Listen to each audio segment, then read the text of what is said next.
Everyone. Good afternoon, everyone who has called in.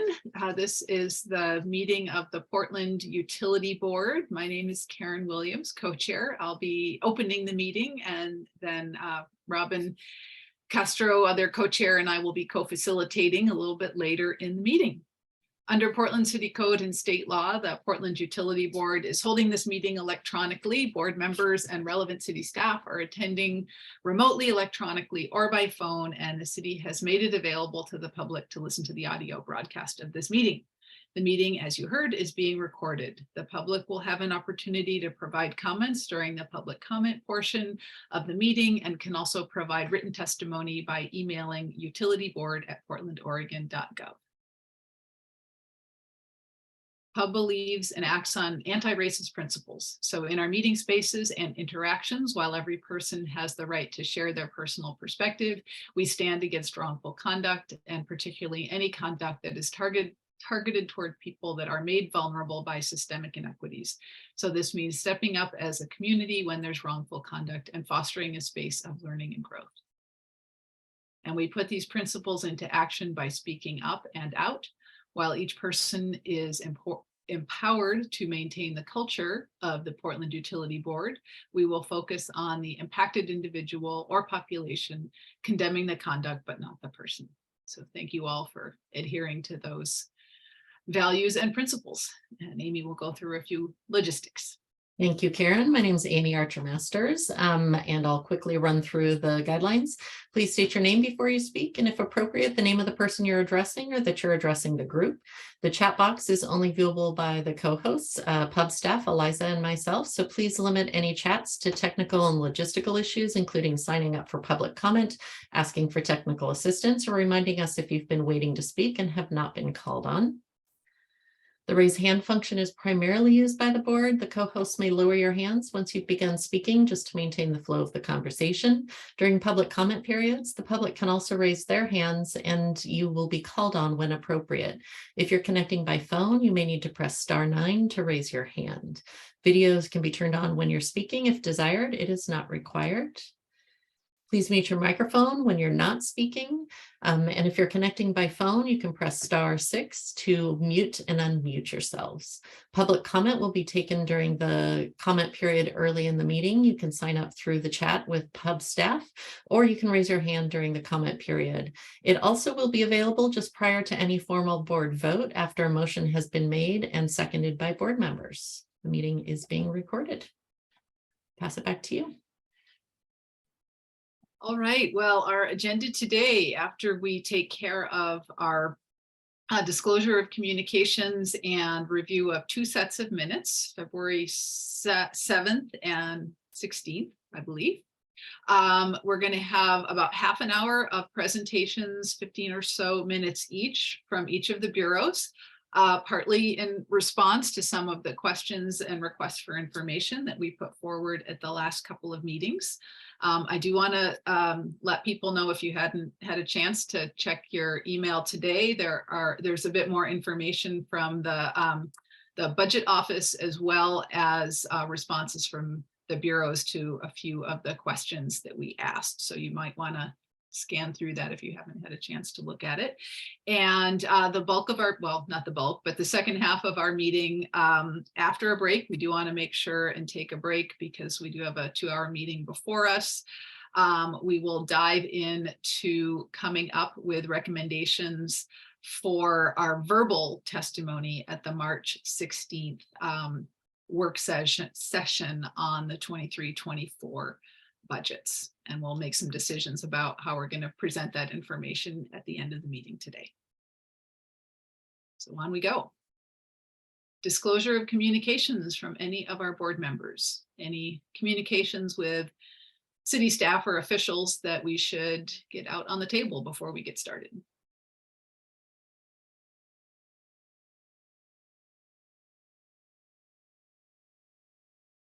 Going once, going twice.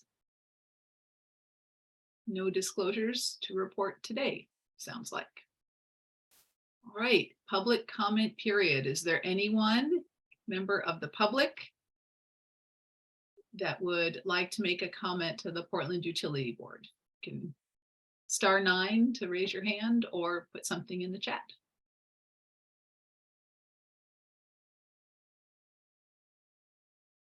Anything coming through, Amy or Eliza?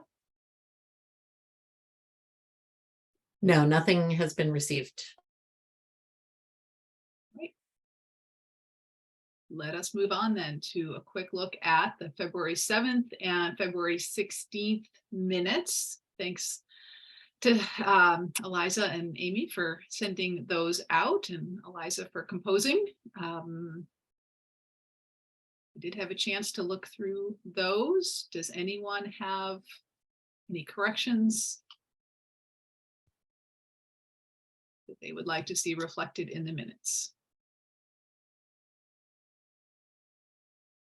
I just noted a very small typo. February 16th, there is a reference to the board, BOARS. So let's get that tiny little thing corrected, but other than that, I thought they looked great. Not seeing any other comments. No one piping up. The February 7th and 16th minutes will stand as a record of those meetings. All right, on to presentations from our friends and leaders at the bureaus. Actually, I'm not quite sure who's going first. BS is going first, okay. And let's just open the floor. And Farshad, are you presenting today? And I am. Thank you, Karen, and pub members. For the record, my name is Farshad Aladadi. I'm the BES Business Services Group Manager. And I'm going to share my screen. And while that is loading, I want to also share my appreciation for the many thoughtful questions that I know both bureaus received in the last couple of weeks. I feel like it just really illustrates the depth of engagement that pub members have with the bureau's mission and how important it is that we are connected as we are planning for our expenditures and funding the important work that we do. So I hope that you see the title slide. Yeah, okay, great. We do. So I am going to focus on a couple of questions. I'm not going to reference the specific questions that we received, but hopefully the board members and the authors of the questions will recognize that that we responded here. And then like I said, I think we have 15 minutes each. I'm going to try and move through these slides quickly. And if you could, I'm happy to answer any questions in the flow, but if it's a question that may come up also for water, it might be better for us just to wait to the end of the presentation. So this is you'll probably recognize this from an earlier presentation. I think it's important for us to set the tone about what the Bureau of Environmental Services is facing. Staff and leadership see the 2022 budget year, operational year, as a wake-up call. This past year, we identified a number of urgent needs and liabilities that we needed to more clearly and fully respond to in our future budget decisions. Top of that list is the massive backlog of deferred maintenance. We are improving our asset condition assessments, and we have a better sense of where we stand in terms of the life cycle of those assets and what the needs are. And it's a pretty, it can be a pretty scary picture that we are starting to prepare for. We also have a couple of very large, potentially large financial commitments driven by regulatory obligations. Some of those directly relate to capital investments that we're making. Some of them are related to other regulatory work that's happening, particularly in the Portland Harbor and Columbia Slough areas. We are seeing construction costs increasing beyond what were anticipated inflationary pressures. And we are also seeing important new construction requirements to make sure that we have resilience for any kind of seismic event. We need to, we realize that the cost pressures that might translate into rate increases need to be offset for our most vulnerable community members with an expanded affordability program. So this is really the tone of our budget, is to address these particular needs. So our operating budget is going to increase. We're requesting an increase of $21.6 million. 10.4 million of those dollars are non-discretionary. These are essentially pass-through cost increases that we have to pay for. So COLA and benefit increases, and then general fund obligation, the utility license fee, and the retirement funds that we have to pay for is just a part of operating. And I also call out that part of that $10.4 million was an unexpected increase in interagency costs between bureaus for central services. Those increases were published after we had created our budget, so we had to accommodate those by making reductions internally. There are $3.4 million of net non-obligatory operational increases.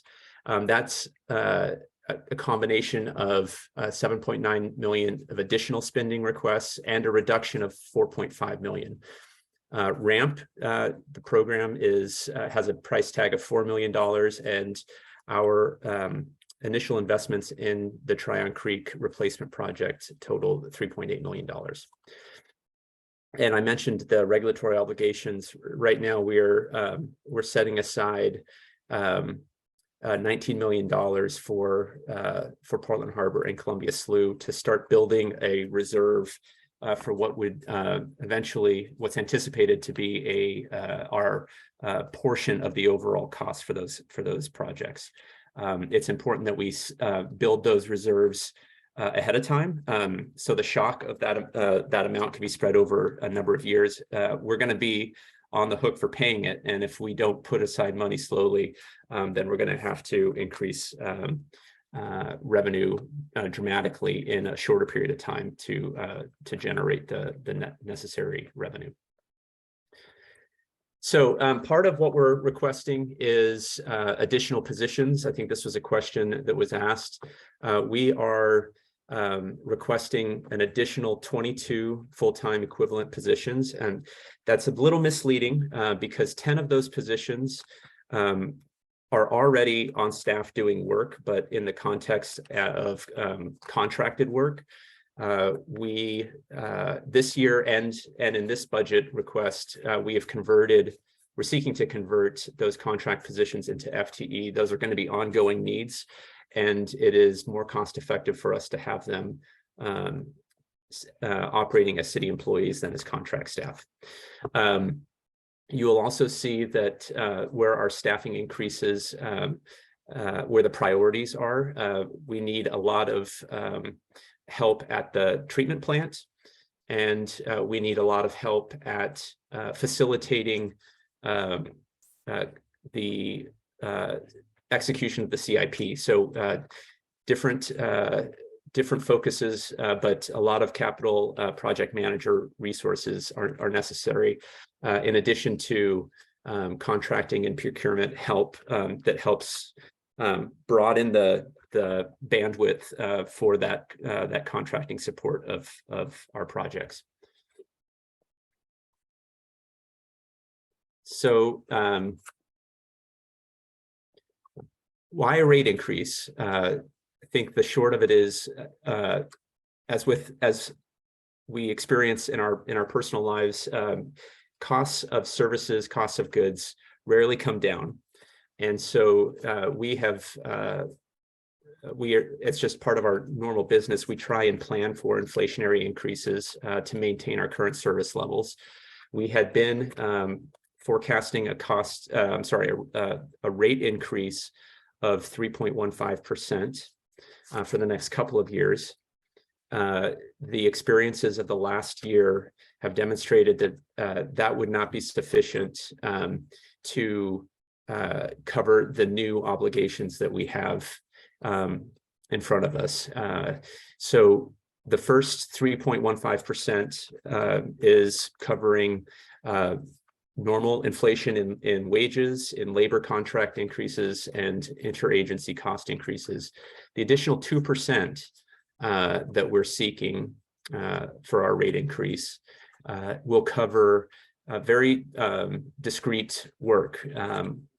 I mentioned the dollar amounts for these projects in a previous slide, but in summary, the 2% is going to help us fund RAMP. It will help us start to build a reserve for Portland Harbor and Columbia Slough. It will also help us pay for the initial investments needed at Tryon Creek for the Tryon Creek replacement project. And it is helping us offset the cost increases, the effects of the cost increases in our capital projects. And I'll just call out STEP as being one of the major drivers for capital cost increases. So the additional revenue that the 2% would generate helps us have the necessary funds to keep much of our capital work funded. So we see this as primarily our rate increases are covering inflation with an additional 2% covering these new needs. And so the question that was posed to both bureaus in the mayor's guidance, and I think this was also came up in a number of questions from Pub, is what happens if we don't achieve an additional 2% rate increase. So here's just a quick table for what the rate increases translate to in a typical single-family household bill. So as with all averages on the bell curve, very few people are right at the mean, but it's a good indicator for what the quote unquote average household would experience. So the 3.15% portion of our bill would add about $2.61 to the average household. What we're forecasting and what we're requesting in our rate increase of 5.15% would translate to an average increase of $4.27. So I don't want to downplay the significance of an additional 2% increase, but for most households, that would amount to about a $1.66 increase over what was previously forecasted, or a total amount of increase of 4.27 over last year's bill. So if we don't achieve that, if we fall back to what the previous forecast was of 3.15%, we would not be able to set aside funds for Portland Harbor or Columbia Slough. We would not have new funds to help pay for the Tryon Creek replacement, and RAMP would not be, we would not be able to afford RAMP. And as I mentioned, STEP would also be impacted directly from a cost perspective, but it would also have some secondary impacts on the marketability of our bond funding in the bond markets if we can't demonstrate that we have the necessary funds to repay those larger capital expenditures.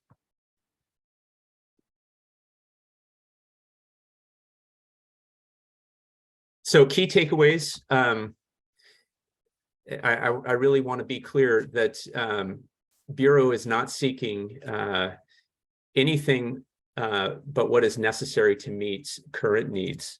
So current needs we're defining as meeting our current service levels plus those new requirements that we are facing, and we're able to identify this last year. Failure to increase rates now will require even higher rates in the future. One of our financial planning strategies is, if we know ahead of time that we will have an obligation, if we plan for that obligation and build those funds over a longer period of time, the annual impacts to our ratepayers will be more modest and smoothed out. If we don't save now, we're not getting rid of those obligations. And so we're going to have a shorter period of time to generate the funds necessary to pay for those obligations, which will mean a steeper revenue generation curve, which will require a steeper increase in rate increases. So we're trying to be as responsible as possible by building those reserves slowly in anticipation of when they're needed. We're also seeing that, and we've known this, and we hear this, and we believe this, that the rate paying capacity of our ratepayers is probably at a saturation point. If it's not, it will be soon. And it definitely, the rate base is not adequate to pay for the large capital investments that we're anticipating in the next couple of decades. Chipping away at the capital replacement that is needed for our aging infrastructure is going to require us exploring other sources of funding besides just rate paying. So we are actively building out the internal resources to define a federal funding strategy that focuses on generating external resources to pay for capital projects that don't require ultimately rate increases or reduce the demand on our ratepayers to pay for those capital investments. That's a body of work that is in development. So there's not a lot to report out now, but we're recognizing it as a strategic need that we cannot just have a bond funded and ratepayer model. We're going to need to add and diversify our rate bases. My dog is telling me that we're probably at the end here. Let me just go back. Last point. Bureau is evaluating levels of service.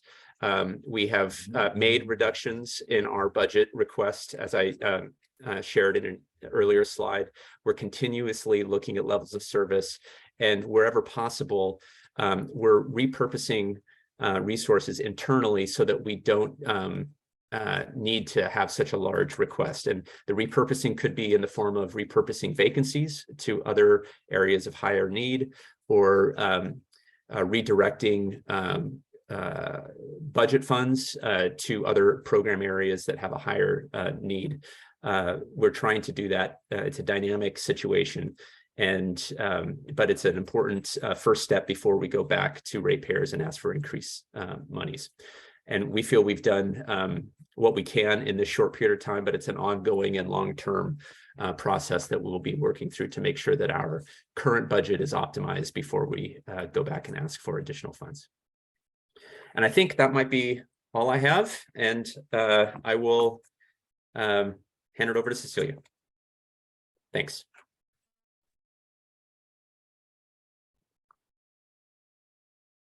Yeah, and pub members, if you could just jot down your BES specific questions and just hold those for a few minutes, and we'll do Q&A after Cecilia finishes. Please go ahead, Cecilia. Thank you. I'm Cecilia Hume, Finance Director for the Portland Water Bureau. And I also have on the call, joining me is Eric Pacheco, the Water Bureau's Equity Manager. We have invited Eric in all of the internal Bureau budget meetings. So if you have any specific questions about how we have applied equity in our budget process, Eric can help provide some of that detail. Next slide, please. So I want to, and this is information I believe we shared in January, but I thought it was important to reiterate some of the things that we have done or the journey that we have been on over the last few years, because that is heavily influencing the budget that we have put forth for fiscal year 23-24. So over the last few years throughout the pandemic, some of the external factors that we were facing were, reduced water usage as businesses early in the pandemic was shut down or closed. We saw a reduction in our water use. Our revenue was impacted as a result. Over the last couple of years, inflation continued to climb. We saw supplies, chemicals, and our materials, pipes that we use a lot of, were increasing at a cost greater than inflation, general inflation. And same thing with the construction costs. And I suspect that, you probably heard a lot about that. The supply chain is impacting a lot of the costs related to the materials and supplies that we use on a day-to-day basis. Some of the things that we have done over the last couple of years is to hold positions vacant as a way to achieve savings, to manage the reduction in revenue that we saw as a result of lower water usage. We reduced spending. One of the things that we had done early on was really hold down, in addition to holding positions vacant, really hold down on spending in areas that we could delay our spending where we can.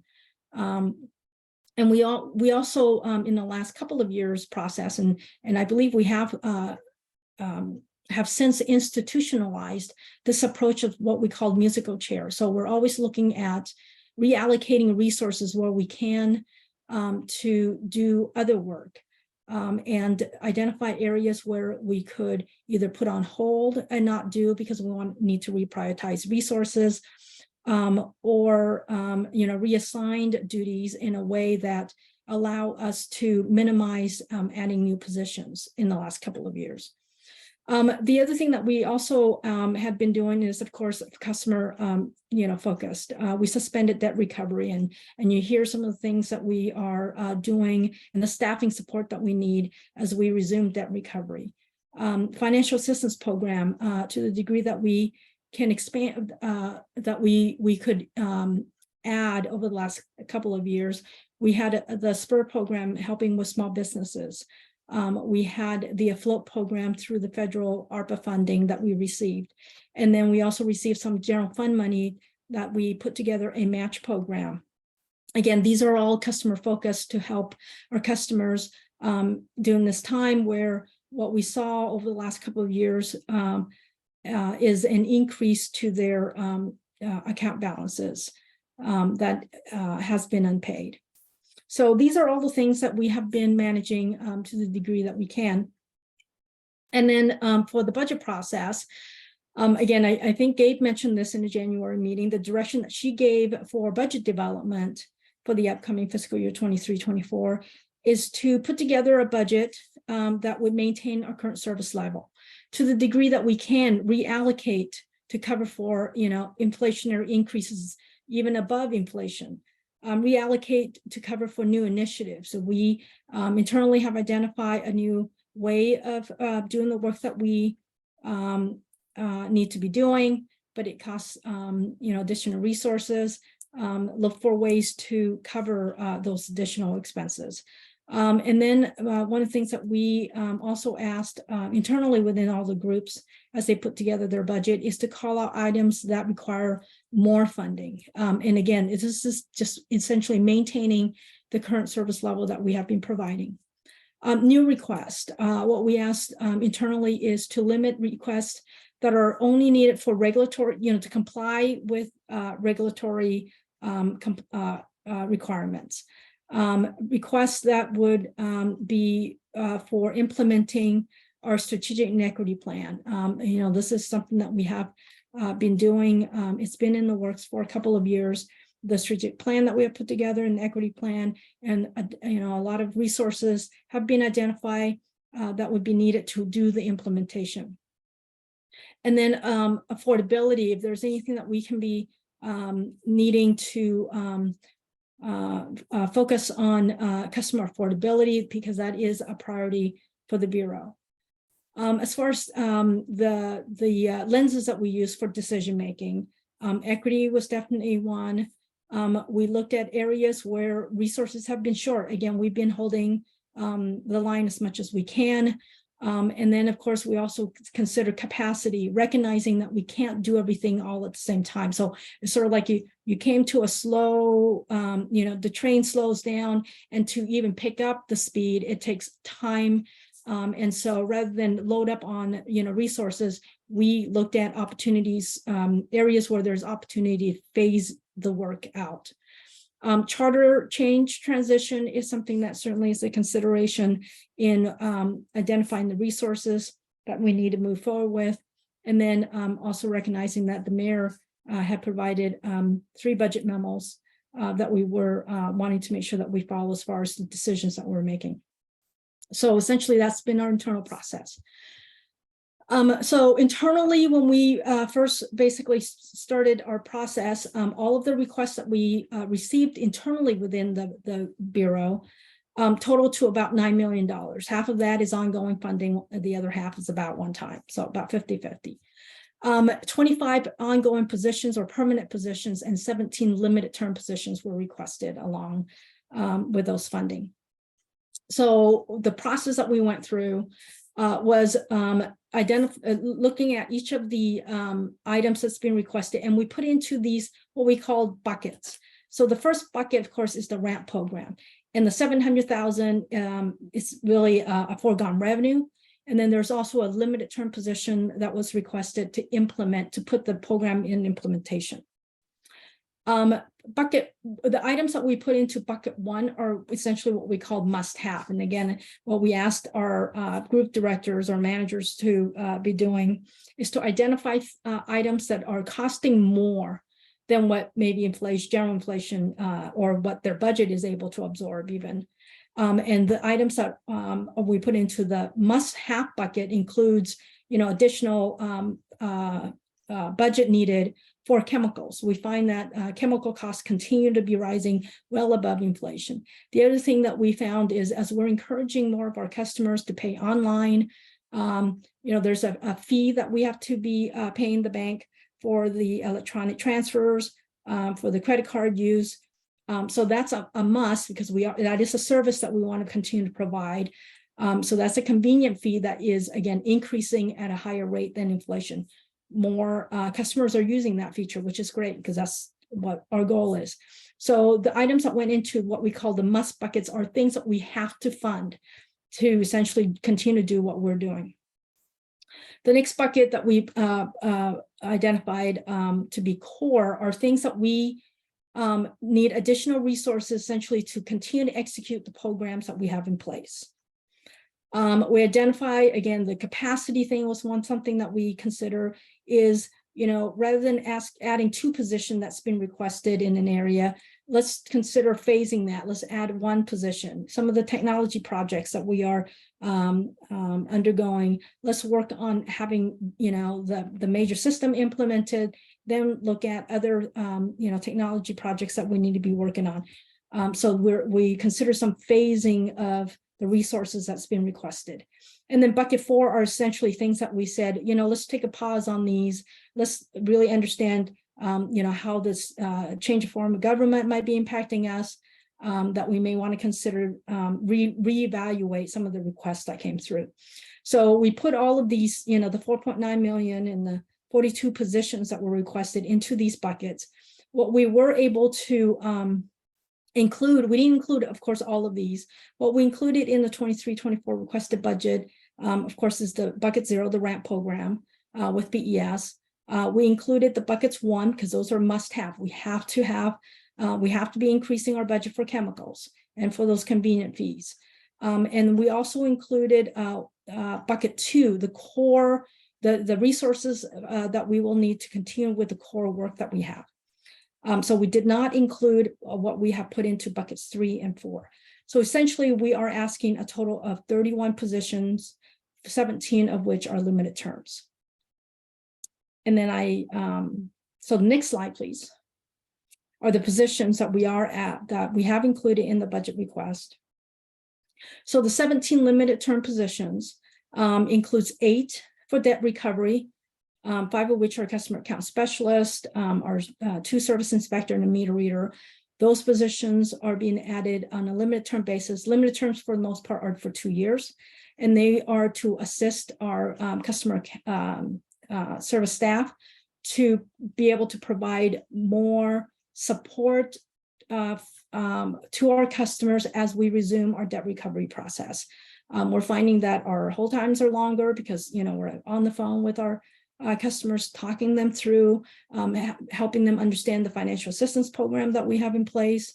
So we're adding resources again. That is, I believe, it's achieving sort of that affordability priority that we have set for the upcoming year. The permitting process is a priority for the city to continue to improve on. We are adding a limited term position to help with that area. The RAMP program for implementation, we're adding a limited term position to help get that up and running.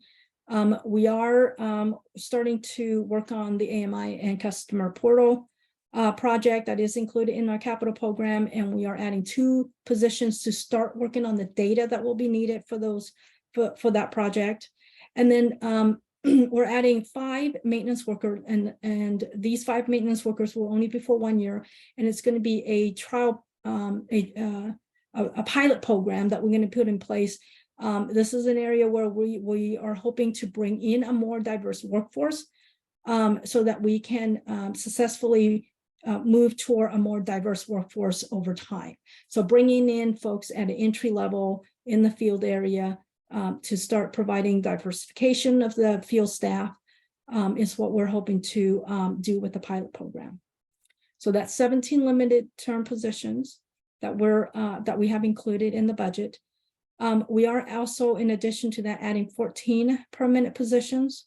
We are adding 2 positions that will be needed to assist with the FERC relicensing. The hydropowered facilities have a FERC license that will expire in 2029. That relicensing process is 5 years, and we're starting before the relicensing of that 5-year period starts. We have to go through the effort to start the licensing process, relicensing process.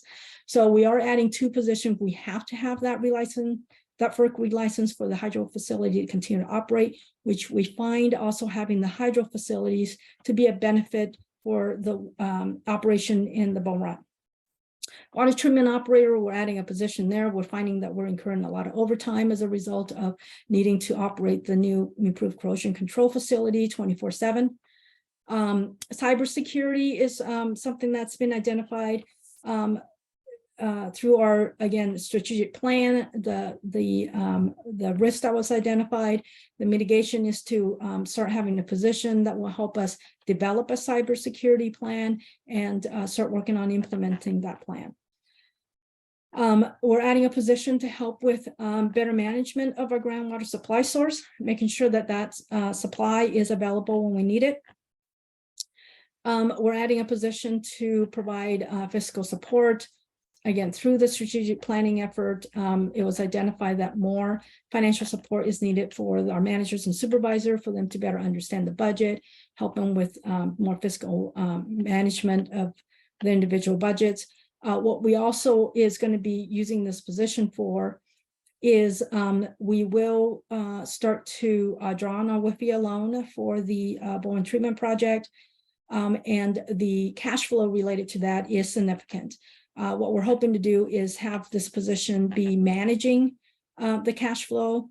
As I like to describe it, I want to make sure that it's just in time cash delivery coming from the loan and then dispersing it and paying those bills.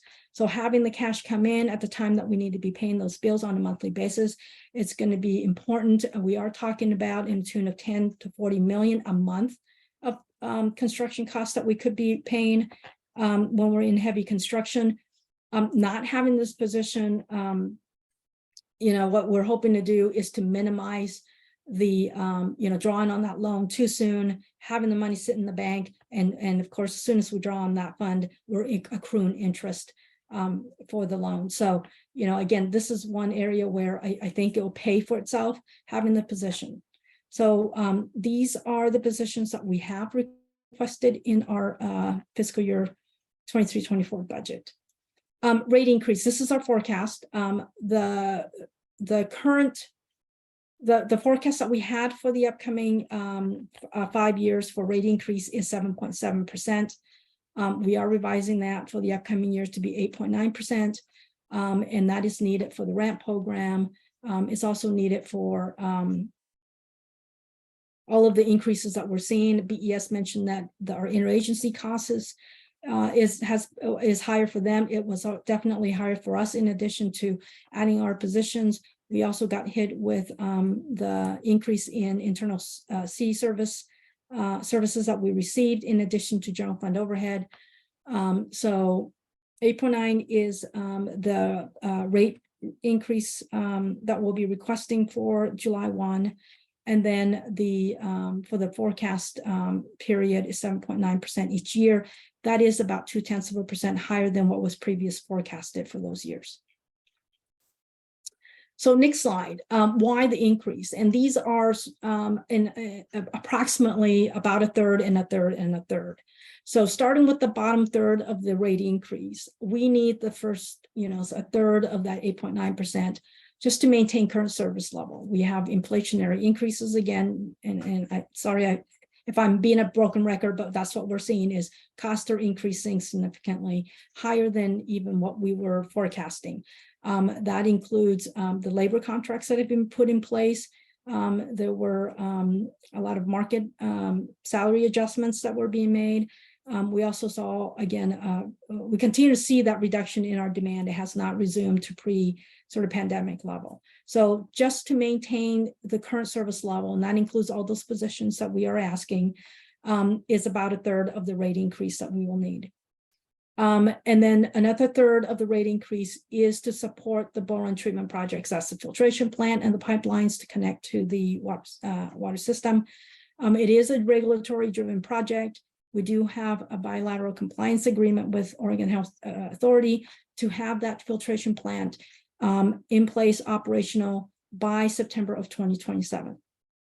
And then about a third to support the rest of the capital program. And that's essentially, system maintenance, replacement and rehab of our pump stations, replacing the mains, maintaining and keeping up with, the resiliency and reliability of our system.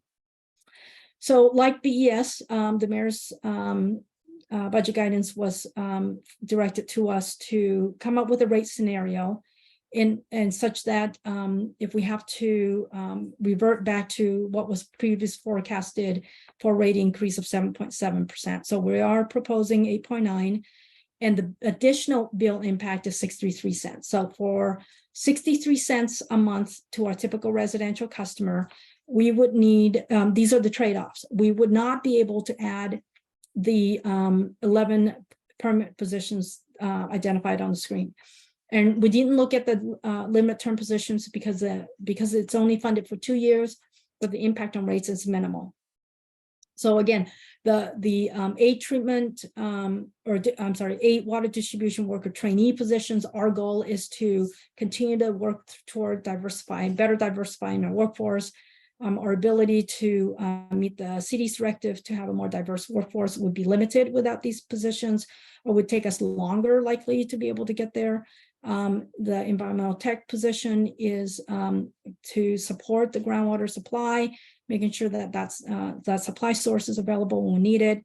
Cybersecurity, if we don't end up adding that position, that continues to be a risk for us, that there could be cyber attacks to the water system.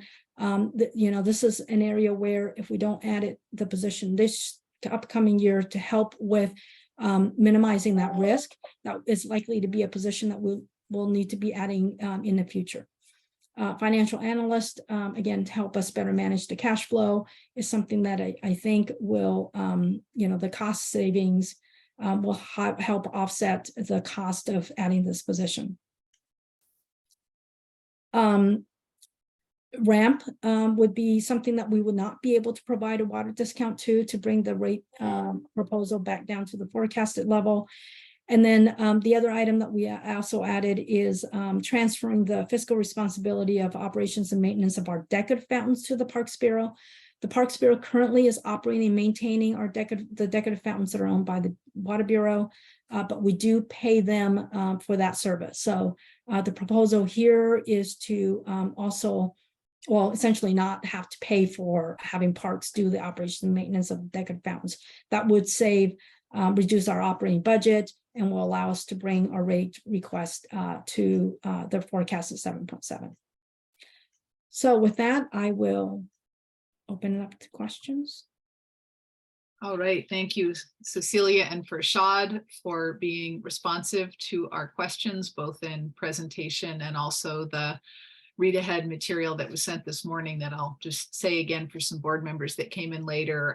If you haven't had a chance to check your email box today, there is some material there that you might want to be glancing through if you haven't already. So we have a few minutes for questions to Farshad, Cecilia, Eric, Pacheco, and I would ask that people limit your questions to things that are really questions and not comments, and that are necessary for you to be able to formulate recommendations on the budget. So with that, let's open the floor, and please raise your hand if you have a question.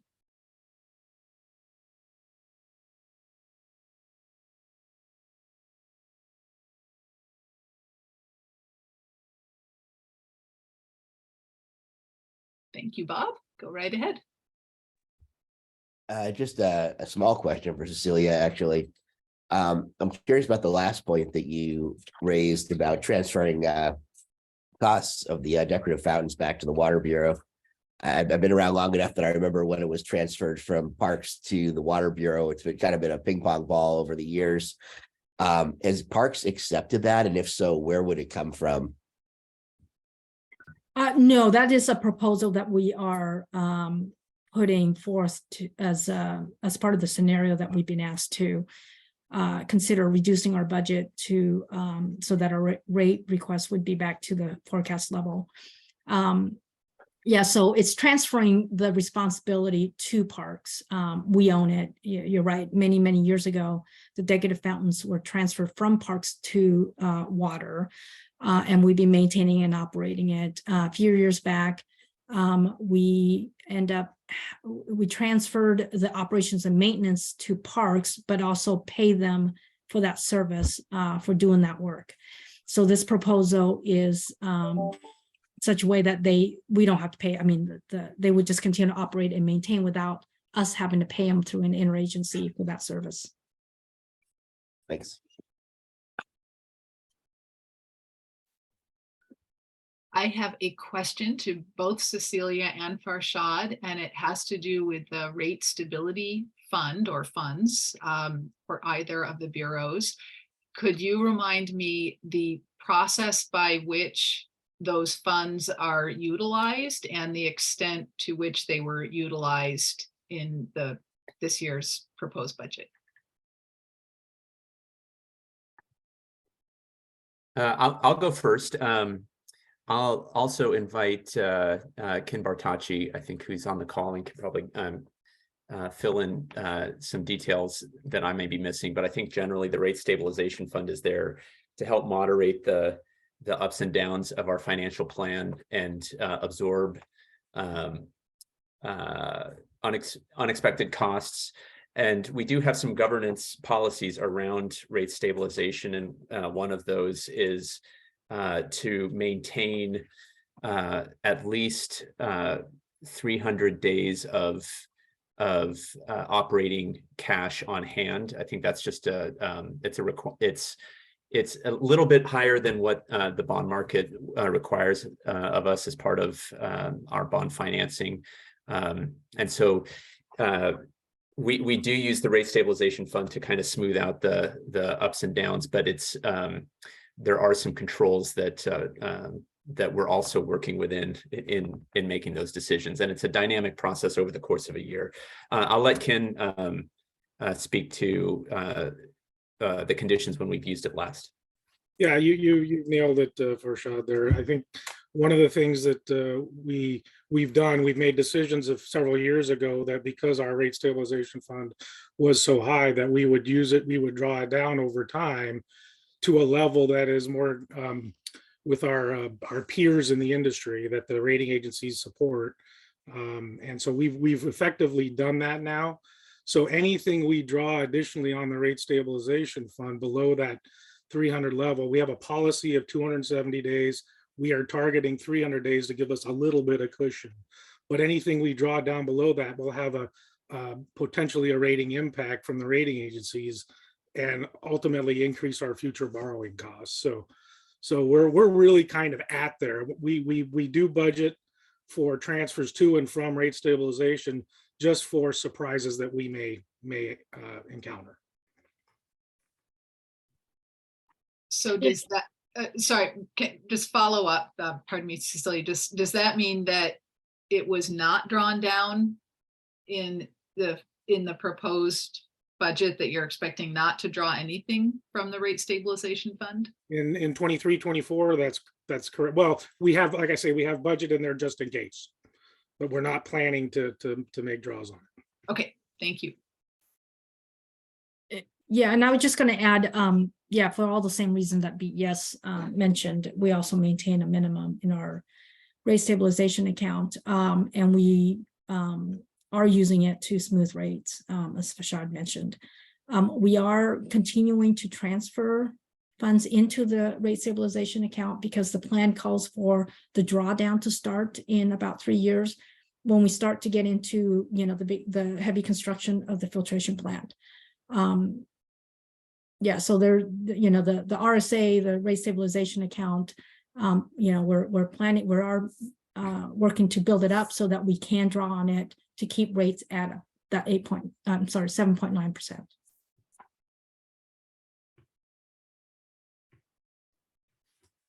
Go ahead, Robin. Yeah, I possibly both Farshad and Cecilia could have something with this one, but I believe that both of you mentioned central services increasing their costs, and I was wondering if you could elaborate what is a central service and which ones are specifically increasing their costs. So I can start on that one because that was something that we looked at quite a bit when we got that information. Central services are essentially facilities, so the space that we occupy. It includes printing distribution, so not that there's a lot of mail and printing, but there's still mail that comes in that they're sorting for us. It also includes BTS support, so technology. It includes communications, so our cell phones and our desk phones. It also includes fleet, or, you know, we do have a large fleet for the work that we have to be doing in the field. So there is the ongoing maintenance of our fleets. And then risk management is also an interagency. And then in addition to that, we also have general fund overhead that is allocated to us, and that includes council costs, central accounting, the attorney's office, you know, all this, you know, essentially services that or agencies within the Bureau that provides services for all the bureaus. So BHR is another central or general fund funded central service that is provided to us.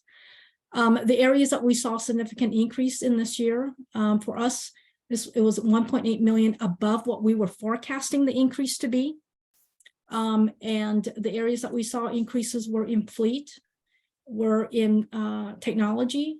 I believe there was some in facilities, and then struggling with the fourth bucket. There were 4 areas for us that we saw significant increases to. I think it was technology support.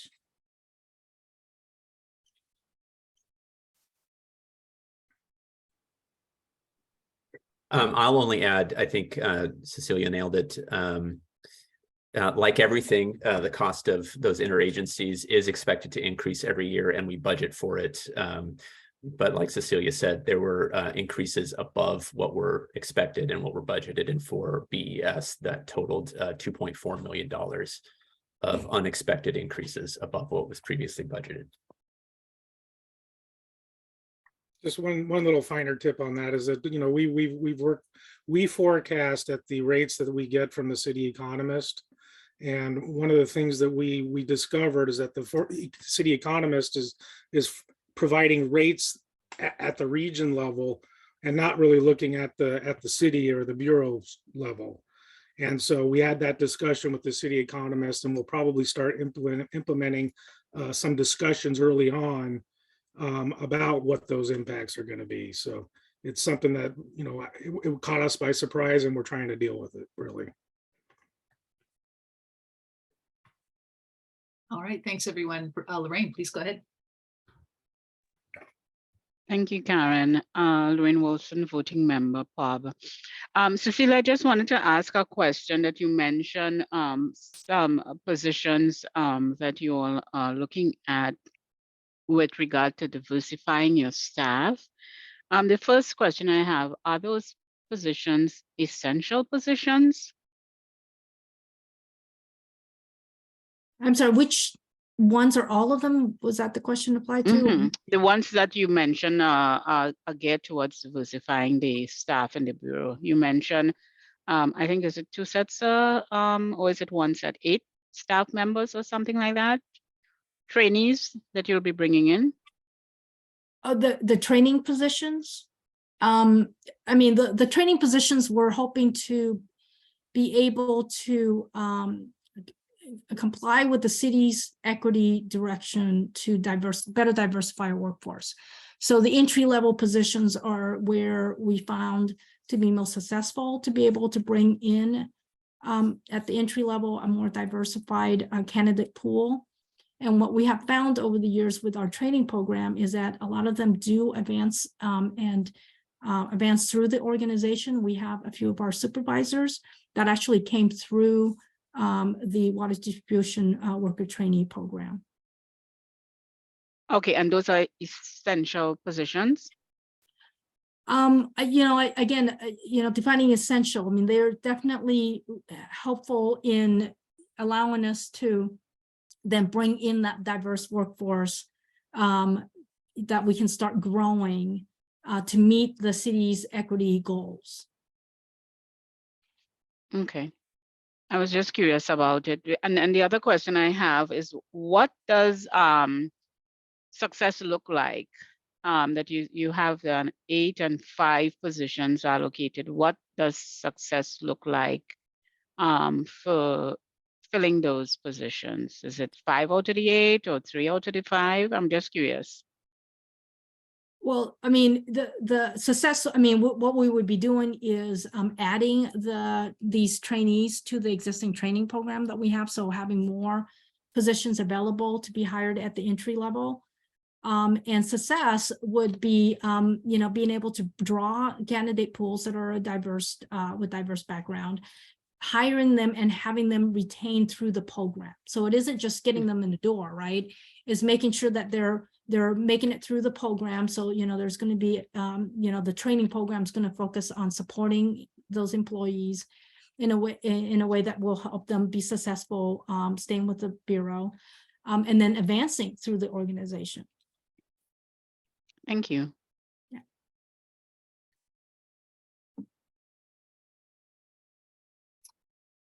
Any more questions for our bureau leaders before we take a quick break and get on to our Chris? Let's go ahead. Yeah, my question is to Farshad about Portland Harbor, about how much are we putting aside for Portland Harbor and how many years do we think we're going to have to do this?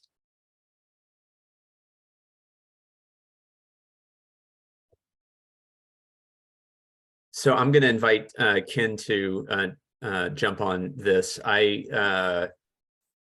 We've made some initial adjustments to what we've been setting aside to accommodate the interagency increases without passing that on to the ratepayers.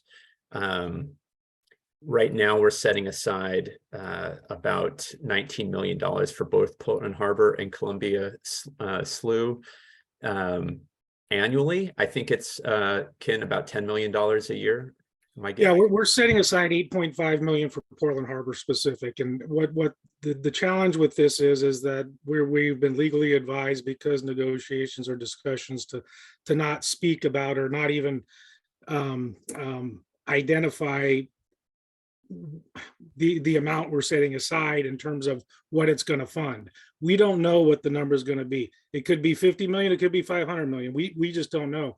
But we know if we fail to act now, it's going to cause higher increases in the future. So we're just starting to set aside what we think is a reasonable amount of money for when that shoe falls. Somewhere in the city, there are attorneys getting upset stomachs because of we're trying to be as transparent as possible. There's a lot of negotiations happening right now that are preventing us from being very specific.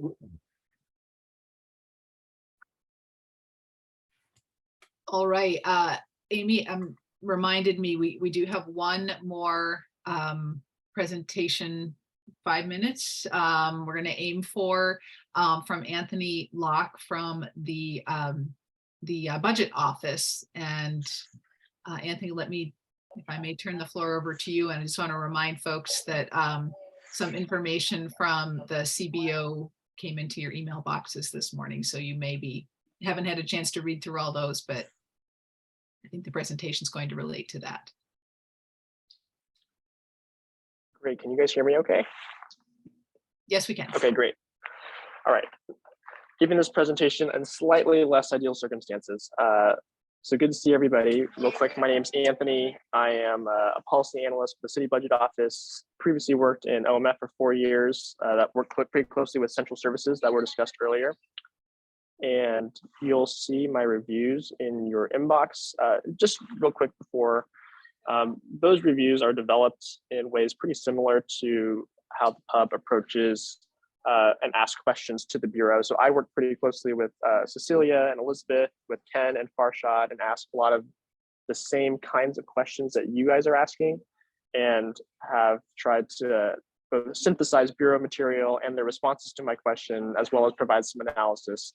And so I will refer you mostly to those reviews. And so what you see here is something you've already seen. I'm not going to review much of what Farshad and Cecilia have already covered. So Amy, can you go to the next slide? So again, information here is information you're familiar with. I wanted to look a little bit more closely at some of the pressures that the Bureau is facing that has led to higher than previously forecasted rate increases. I also wanted to focus on affordability programs because I think that's kind of the starting point for a conversation as rates increase above what was previously forecasted. One thing that you'll see in my water review that maybe isn't talked about as much in pub is discussion around the Mount Tabor reservoirs. One of the reasons why is because one of the City Budget Office's primary roles is to play an advisory role to council, especially regarding the use of general fund resources. And so there's a very constrained pool of resources and a lot of needs across bureaus, and so we provide analysis on requests for general fund specific resources. And so last year the Water Bureau did request money to do a study to repair Reservoir 6 on Mount Tabor. And because of the Anderson lawsuit, which if you're newer to pub, you may not be familiar with this lawsuit, but essentially the outcome of that lawsuit was that utility bureaus can only use ratepayer resources to pay for projects and initiatives directly connected to the stormwater and sewer systems. And so the Mount Tabor reservoirs were disconnected from the potable drinking system, but had been maintained by the Water Bureau. And so you'll see here that so there were no decision package requests from the Water Bureau for general fund resources, but I did want to write about this just because it does represent a significant and unpredictable unfunded general fund liability to the city. And so you'll see that there's a bit of analysis there that that kind of maybe goes beyond often things discussed here in pub. Amy, we'll go to the next slide. And you'll see in my analysis here, something similar to what Cecilia presented and I think what Farshad talked about, but the rows highlighted in salmon kind of outline like the impact of the previously forecasted rate. And then the rows in blue highlight how those changes will affect ratepayers, particularly the typical single family bill ratepayer, both this year and for future years. So you can kind of see the impact of the changes for the requested fiscal year and for future years. And so I'll refer you to that. You can look at that as you deliberate about how you want to talk about the rate increases to council. For BES, similar slide, and much of what is covered here has been covered in different places. And so I'll refer you both to what the Bureau has responded to you and to the review. And then the last slide, Amy, is, so I have a similar slide for BES. Perhaps there might be a little more interest on this one just because the rate increase for BES, as you know, is higher, 2% higher, not just in this fiscal year, but also in ongoing for the next, at least for the next 5 years. So you can see the impact of the rate increase above what was previously forecasted for customers, or at least for the average customer as defined by the Bureau. So, happy to answer any questions. Otherwise, you guys have a lot of what I've worked on over the last couple of weeks in your inbox, and happy to answer any questions beyond that. And we'll certainly refer you to the very capable water and BES staff for certain things as well. All right, thanks. And thanks a million, Anthony. And thank you for your flexibility in presenting, continuing to present under very, looks like difficult, awkward circumstances. So thank you so much for your time, and be well. All right, well, folks, let us take a 5-minute break if you want to take some screen time to get away from the screen. However, if you do want to stay at your screen, I think Amy is going to project the slide that has the recommendations that we're going to start discussing when we come back.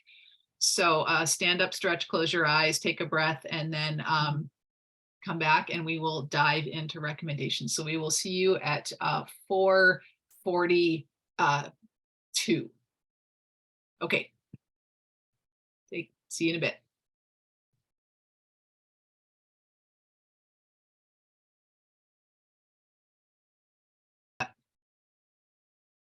I hope that was at least mildly refreshing. So I'm going to turn over facilitation to Robin for about 20 minutes. And then I'll give Robin a break and take it from there. So we have 9, we'll call them buckets, since we used that analogy in the previous presentation. And we have about 45 minutes to talk through all of them in the interest of fairness, so that we don't spend all our time talking about the first one and we don't get to any of the other ones. I am going to suggest that we take 5 minutes, no more than, up to 5 minutes on each of the 9 topical areas, being rate increases, communications, financial assistance programs.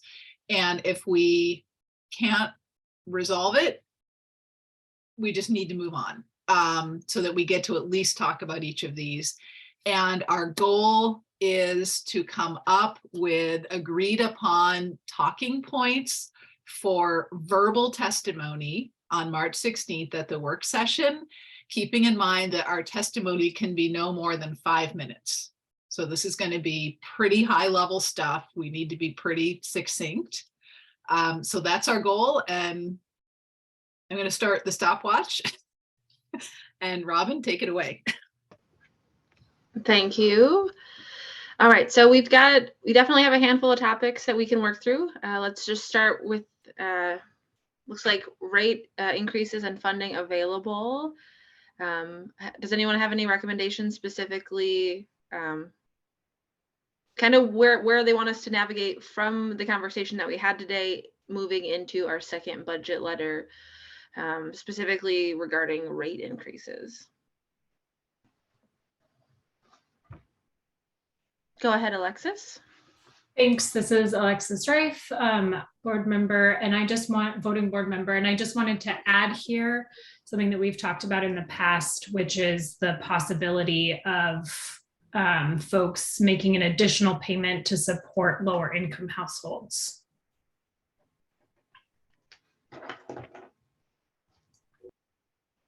Thank you for that. Definitely necessary. And we can highlight just how much we rely on each other as a community. And that's why we like the idea of a pay it forward. Definitely like that.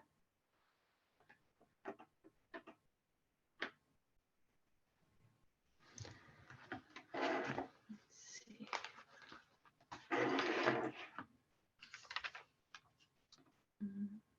And it would be okay for folks to just say, yeah, I support these recommendations. They look good. Let's go. But it's helpful to hear that as well, so we don't blast through things before people have a chance to say what they want to say.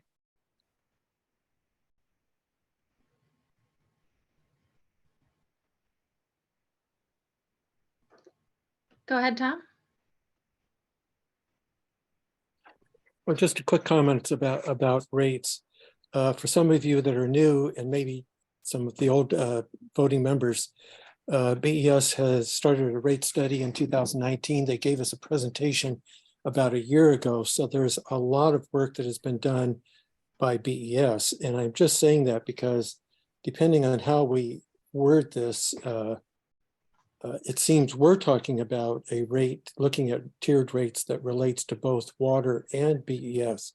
But I just wanted to mention that BES has done that, and we have not responded to BES regarding the rate study as to whether, what we think of it and that type of thing. So it's been pending for about a year.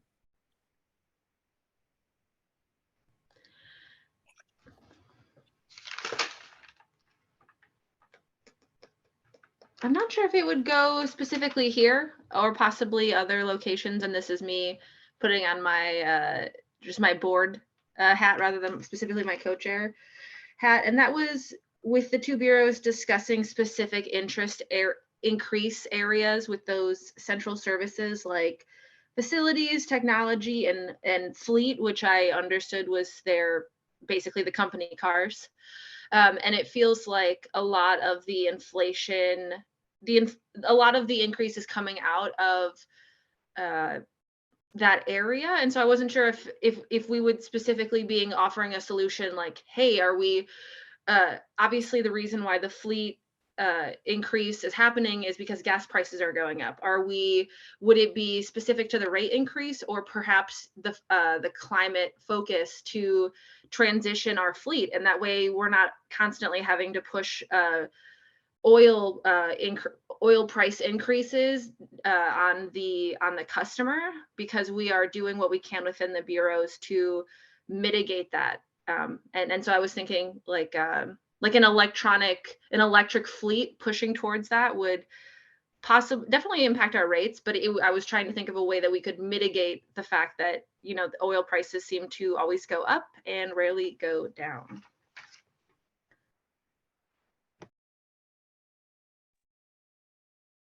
This is Amy, and just a quick comment from staff. The city does have a number of commitments relating to energy efficiency and mandates relating to fleet and procuring electric vehicles when possible. So there's definitely a connection to existing direction around that from council. I'm really confused. I'm sorry.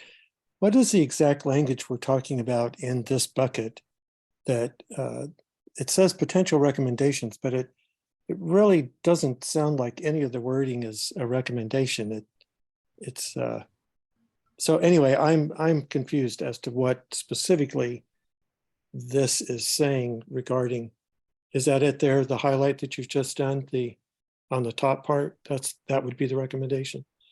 This is Amy. So the first one is the recommendation that was specifically received from pub staff. So the one that's in shading under B are some of the other categories that questions were asked, but there weren't specific recommendations. So to your point, Tom, if there is something related to any of those areas, then that's something that somebody would have to propose a potential recommendation, and we could add that to the list in addition to what is currently under A.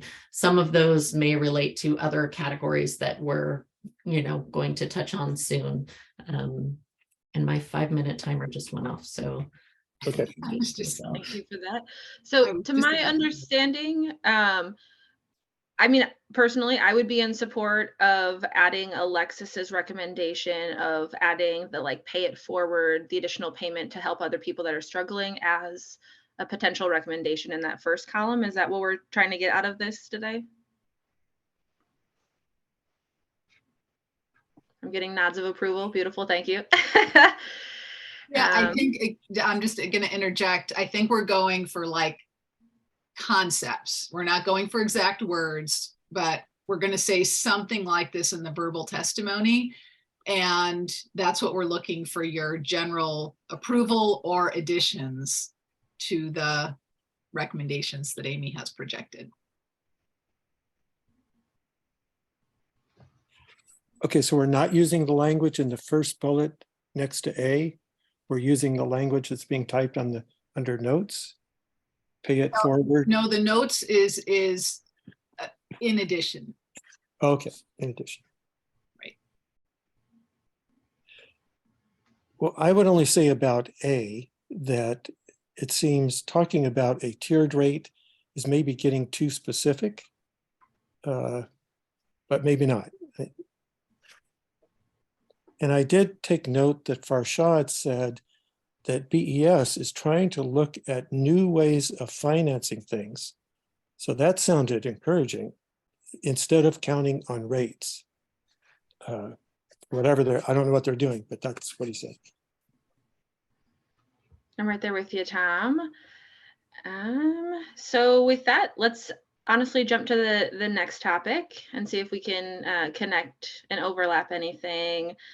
Communications and materials. The current proposal that was offered is requests that the bureaus in the city consider the general public as one of the primary audiences for the budget, making it just easier to read. And that way we don't have to have policy wonks like us in the not everyone can read to that, or not everyone can understand the budget to that level, and a lot of it is jargon, and so we need to make sure it's navigable. Are there any recommendations on specifically communications and materials that we can focus on, especially with the fact that we're creating a budget during a transitionary period? So raise your hand if you'd like.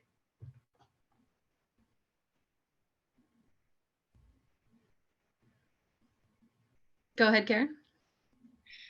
I might suggest adding, to the extent that it's practical, the use of graphics and things like flowcharts and diagrams, like the flowchart that BES has presented to us before, that shows us where some of the watershed related programs, where they moved to in the new structure. And sometimes a picture can be really helpful in understanding sort of where the money's flowing. Yeah, I agree.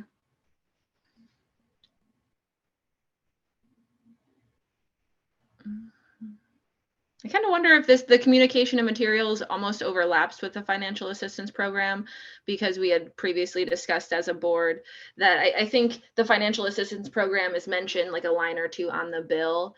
And so I'm not sure if it would specifically be the communications area. We just want to have more highlight on the bill about financial assistance. Or if this is specifically talking about like hiring more customer service reps and printing in more languages.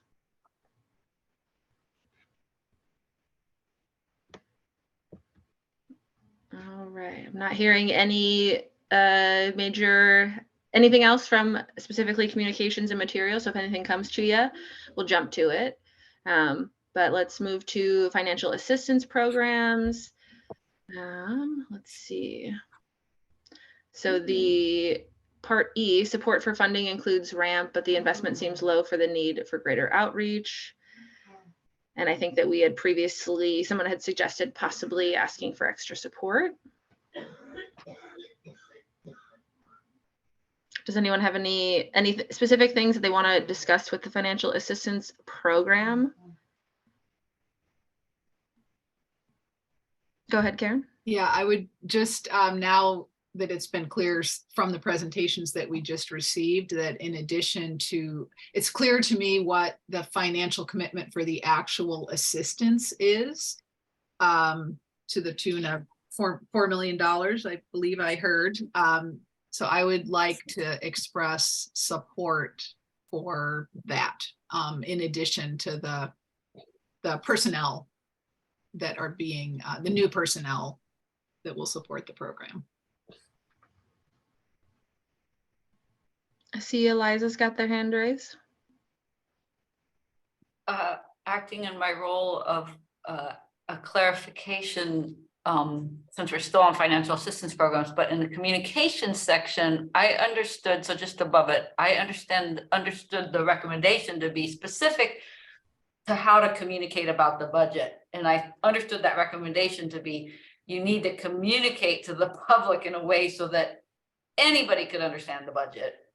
And so then your comment, Robin, about connected financial assistance program confused me a little bit. And the way you might have been connecting it is to say, we developed a lot of recommendations about how to communicate about the financial assistance program. Those general recommendations might also apply to how you communicate about budget. Or there might have been a different kind of connection you were trying to make, but I was actually confused about the connection you were making there, since this was so specific to talking about making budget information accessible to anybody.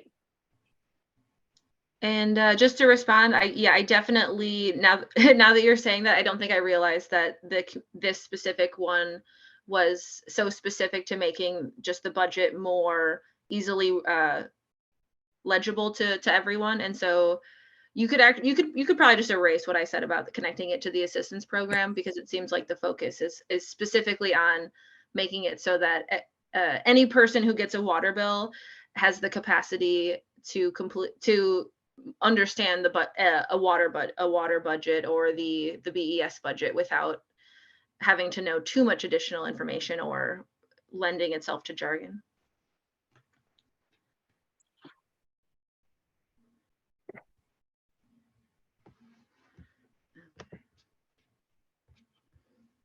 Just shuffling around on my computer a bit. Okay.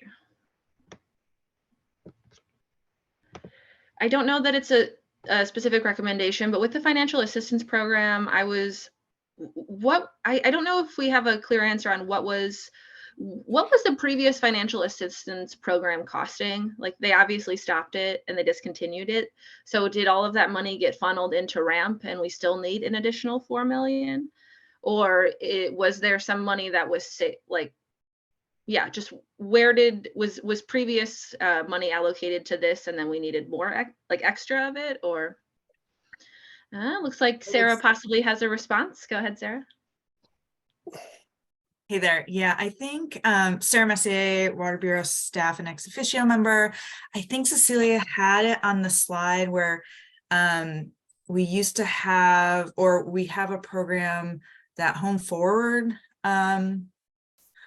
administers for us. And I think off the top of my head, it was like 600,000. Okay, I'm getting the nod from Karen. So, and so that is being rolled into RAMP. So yes, there is a need for additional dollars. I do want to also just really clarify that RAMP is one component of our financial assistance program. So when we're talking about financial assistance, we have a bill discount program, we have RAMP, we have, crisis vouchers, we have all of these things, all of these tools A float was part of it. So we have all of these tools that we can offer to our bill paying customers that have those needs. And so RAMP is just one component of that. Thank you for that. Go ahead, Alexis. Yeah, just on that note, I would suggest that the talking point itself say that we support all financial assistance programs include, and then call out RAMP specifically, and then just looking at the sub bullets above in the gray box about how we support expansion of multifamily residencies, and we support the direction, but also want to see more reach and continued improvement of these programs. I think will be important. I would propose that we include that in our verbal testimony.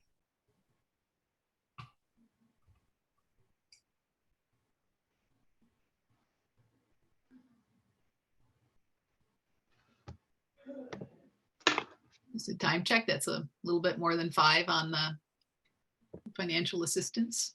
I want to move on. Yeah. Let's go ahead to workforce. Definitely looks like a lot of the budget increase was a request for the need for new staff. So this definitely feels like it'll be an important part of a recommendation. If anyone has anything they wanted to add here for either the testimony that we'll be giving in the work session or specifically for our budget letter.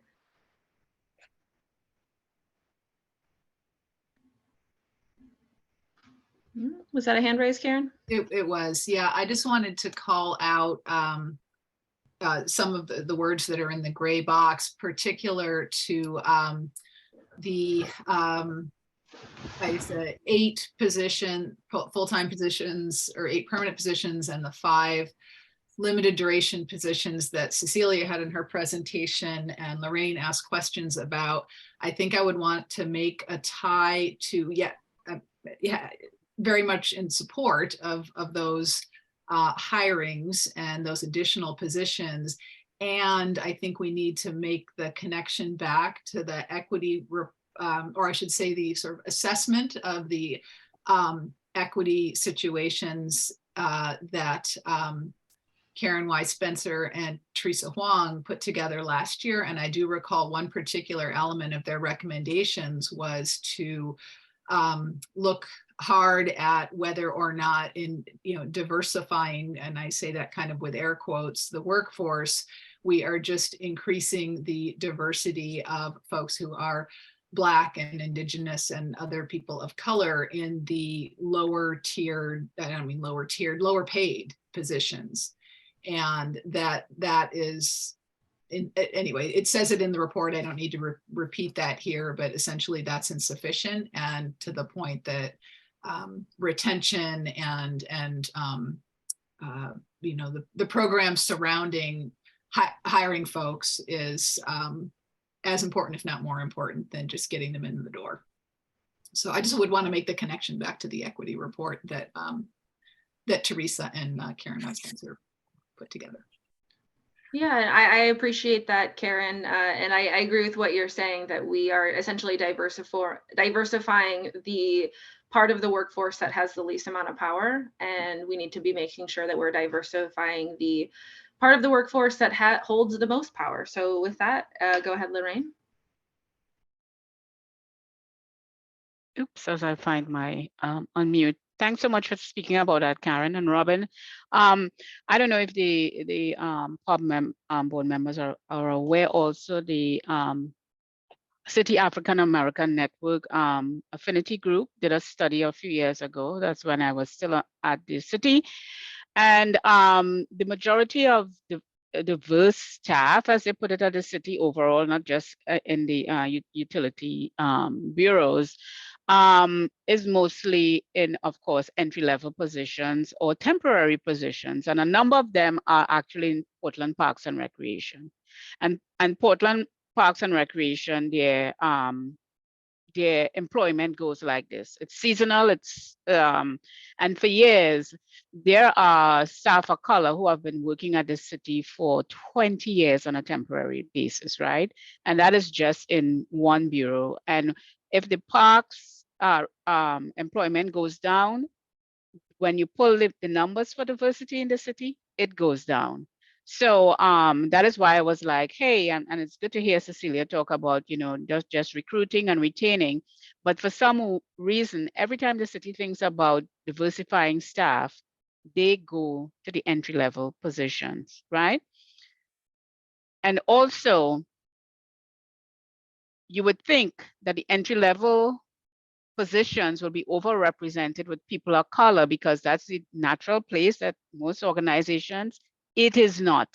So there are many, many challenges to how the city does recruitment, that it cannot even recruit for entry-level positions, and what type of work they do in really recruiting, mentoring, promoting, and retaining staff. If you look, it's in the news. The city just lost its OEHR director, a woman of color. So there are many, many problems there.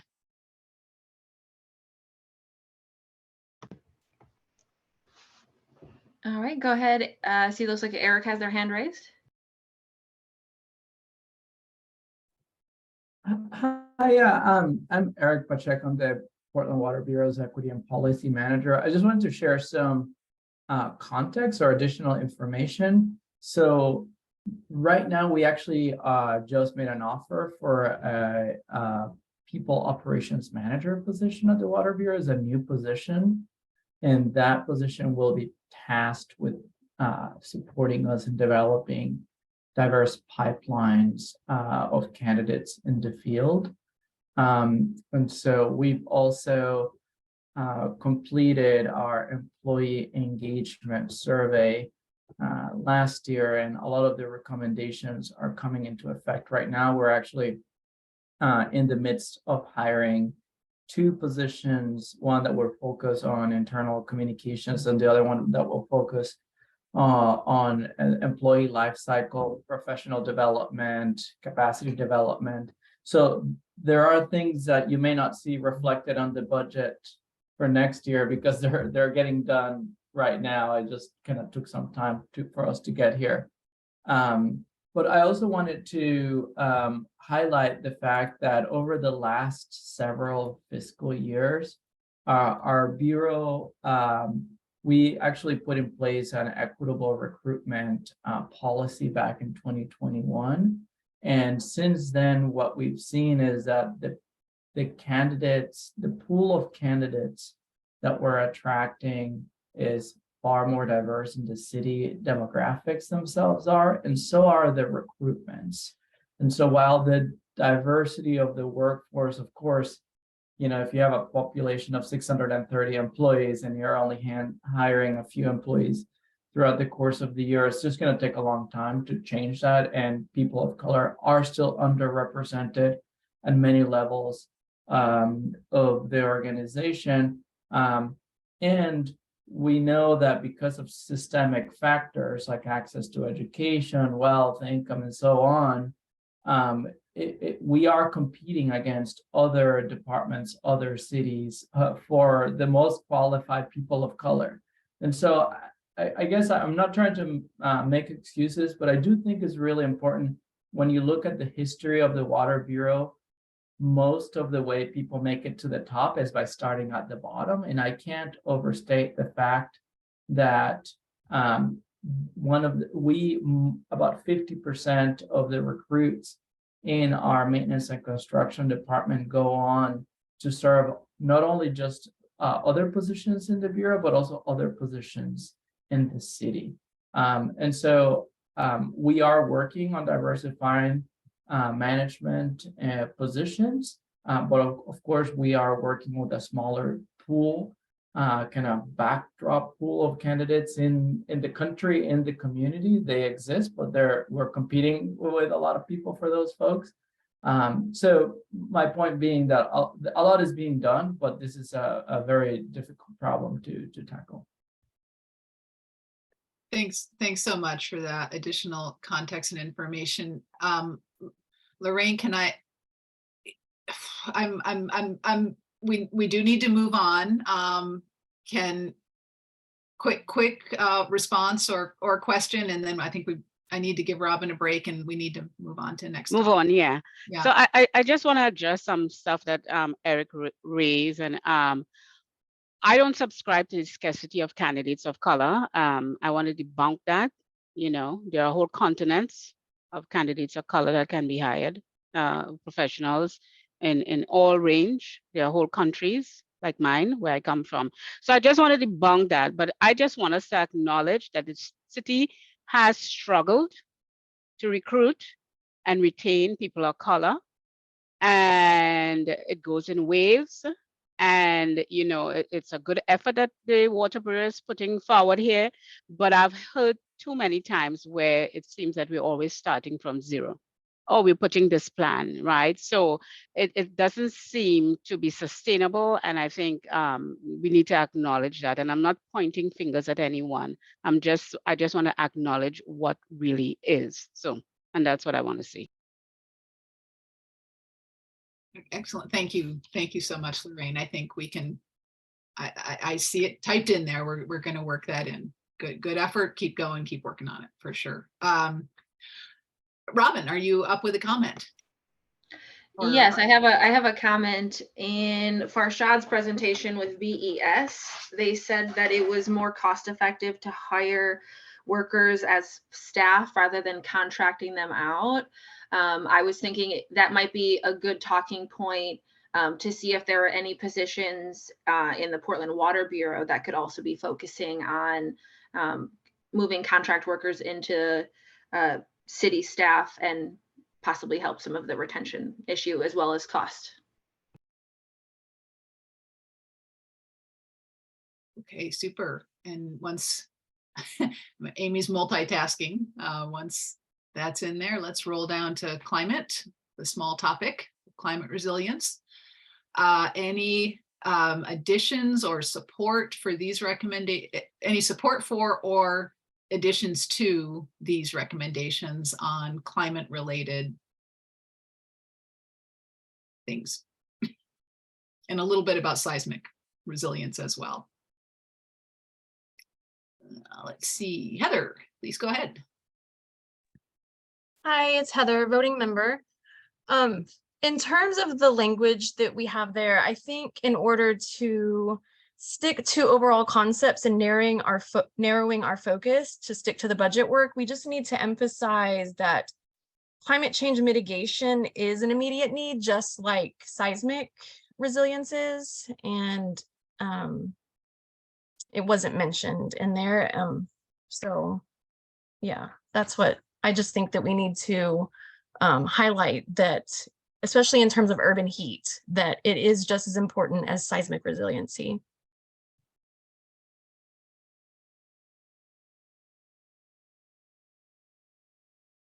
Thank you very much, Robin. Thank you very much, Heather, and please go ahead, Robin.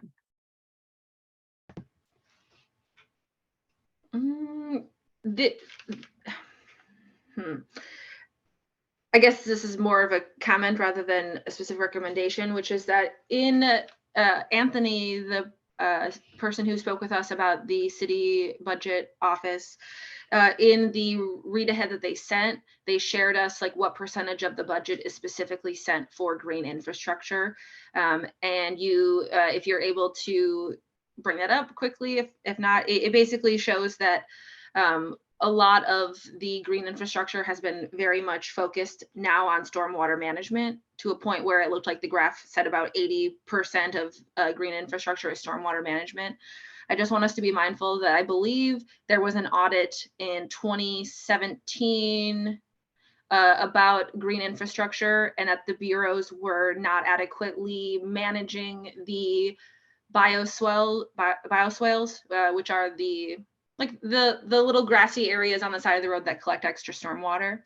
And so we want to be mindful of if we're seeing, if a lot of our green infrastructure money is going into that, we need to be making sure that they're following through on audit recommendations, that we are managing those, because we are going to see an increase of precipitation, and those stormwater collectors, known as bioswales, are definitely going to be beneficial throughout our water grid.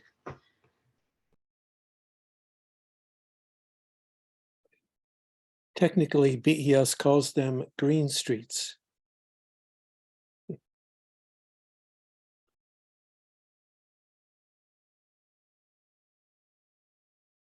All right, well, Amy is finishing madly typing that comment. Other folks with comments in support of or in addition to the recommended, the talking points could turn into recommendations.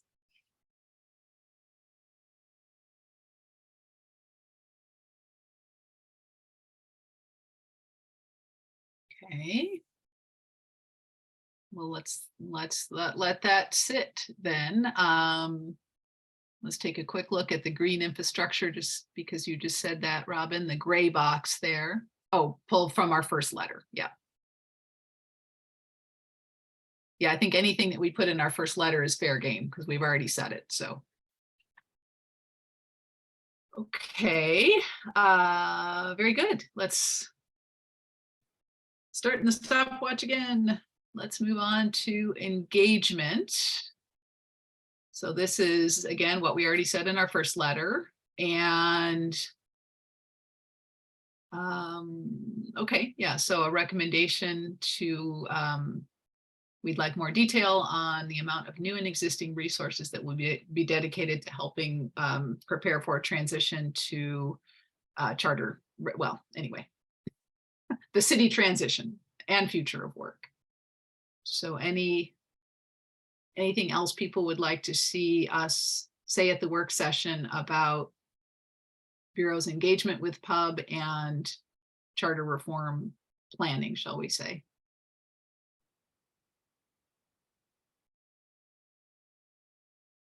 Amy's cursor is poised there.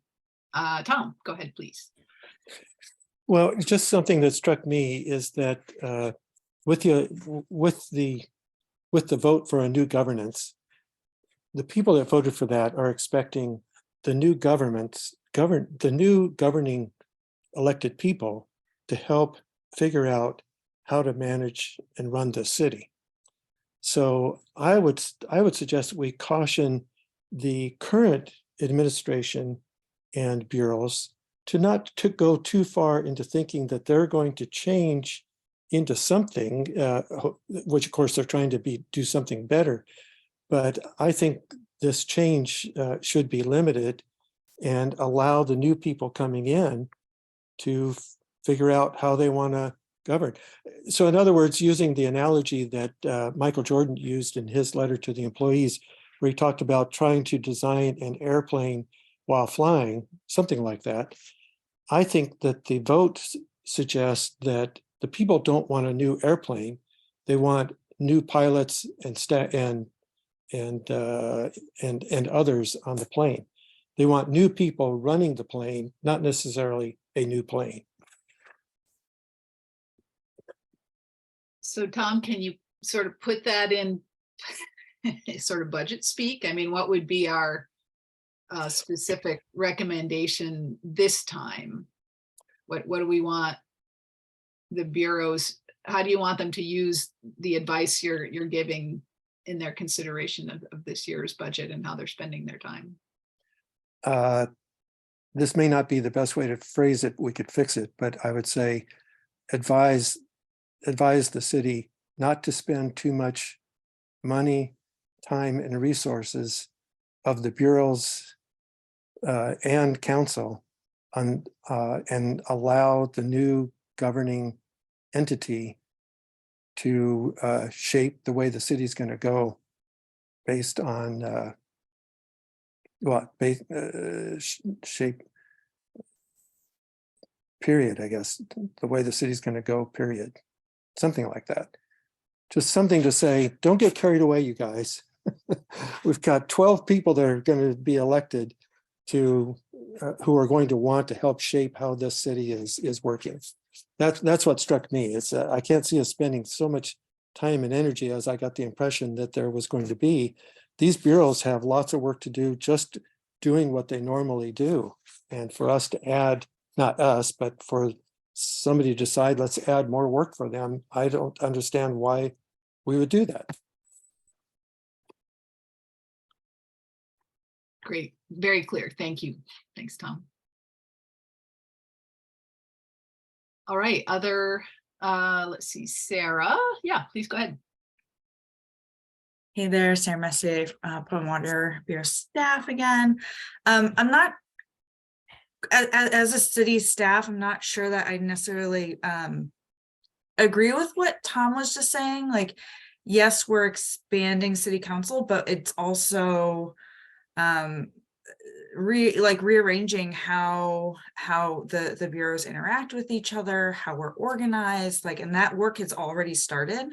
The city is hiring transition staff to help us through this. So, I mean, it's more than just, oh, we're just like going to be adding some counselors. Like, there are some fundamental changes also to how our city is being structured outside of just council. So, you know, I hear you in, you know, saying like, you know, like Water Bureau, like tomorrow, don't all of a sudden change everything, which, I mean, we're pretty conservative, and just going back to the office in May is going to be enough of a change, which a lot of us are going to be doing. But there needs to be some time investment, some funding investment in adjusting to these changes that are coming. And so it's a 2-year process. You know, it's Michael Jordan is giving us information as he can, but it's not like we can sit and wait and in 2 years just like emerge and say, okay, we're going to do this thing now. So I think it's a balance. It's not, you know, spend all the money or don't spend any money. It's, you know, we just have to navigate it as it comes up. And I'm certainly in favor of that. I wasn't trying to imply to do nothing. I was just saying that I think I got the impression some people might be thinking of doing more than what the vote allocated for them or was for. So anything that is a part of what people voted for, then yes, that should be done. And if that includes some of what you're talking about, Sarah, then yeah, okay. Yeah, and I mean, so my you know, bureau leadership has been clear about what they know so far, and I mean, it's a transition for all of us. It's a change for all of us, and I think that they are, I can at least speak for water, are taking a reasonable approach to how these changes are going to sort of impact our work and how our bureau interacts with other bureaus. And I'm just saying, don't do anything that's beyond what the people voted for. Well, and I think, yeah, That's a so simple way to put it. hearing both perspectives, and I think are just pulling us back to what our recommendation says is that Hub is saying this is important, and we want, you know, we would like to have more detail on it. We'd like a better understanding of it. We'd like you to be communicating with us bureaus about the resources that you are expending on preparation for a new form of city government. We want to be involved in that. And I will say it's also future of work, and, you know, people coming back to the workplace, not just that. So I think we got that. I think we can meld those two, you know, take caution, prepare, but take caution into a talking point.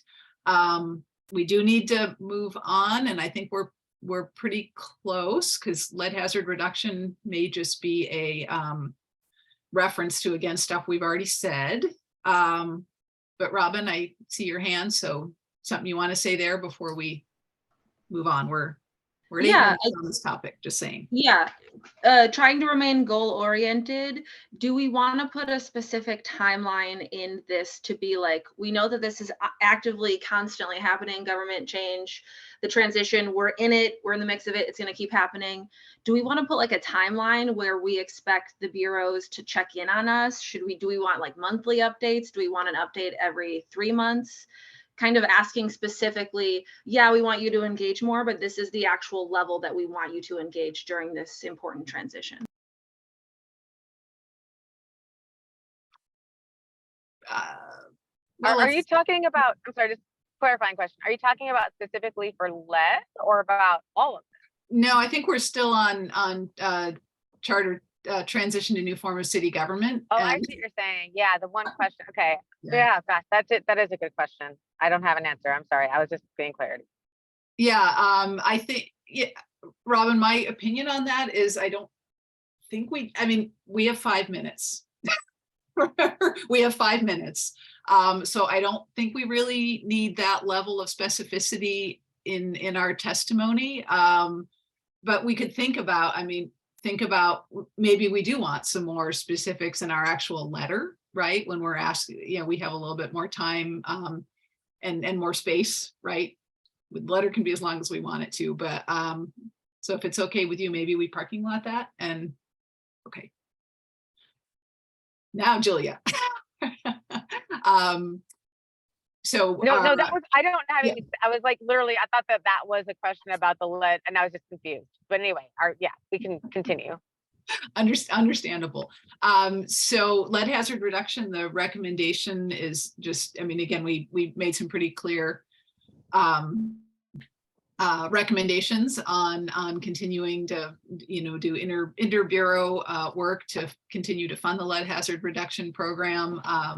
So we can, unless there's anyone who objects to us saying that again or wants to add anything else in our verbal work session testimony, we could move on, but especially Julia, can I just yeah, no, I think it's, I do want to put in a plug for, I do support adding, like having that as part of the presentation, because I think we have a unique opportunity to,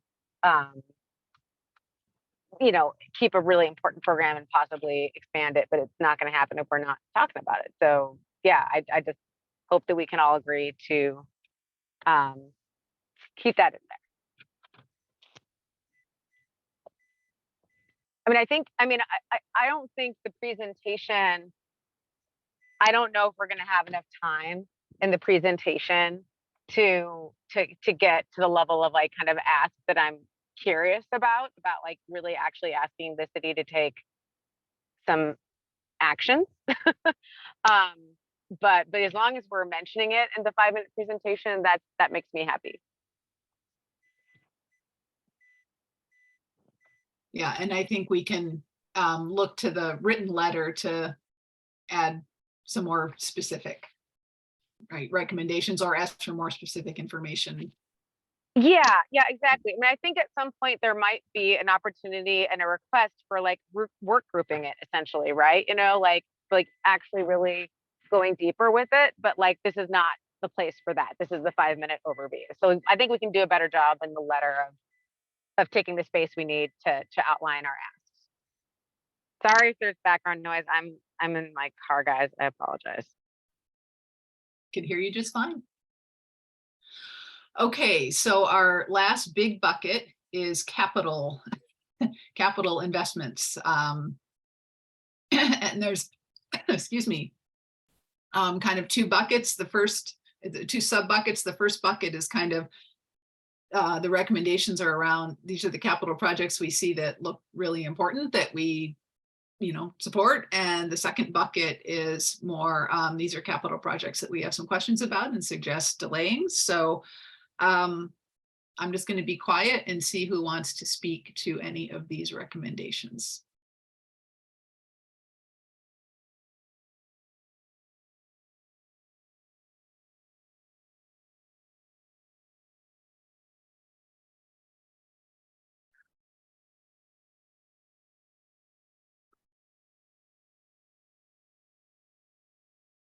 Okay, Tom, please go ahead.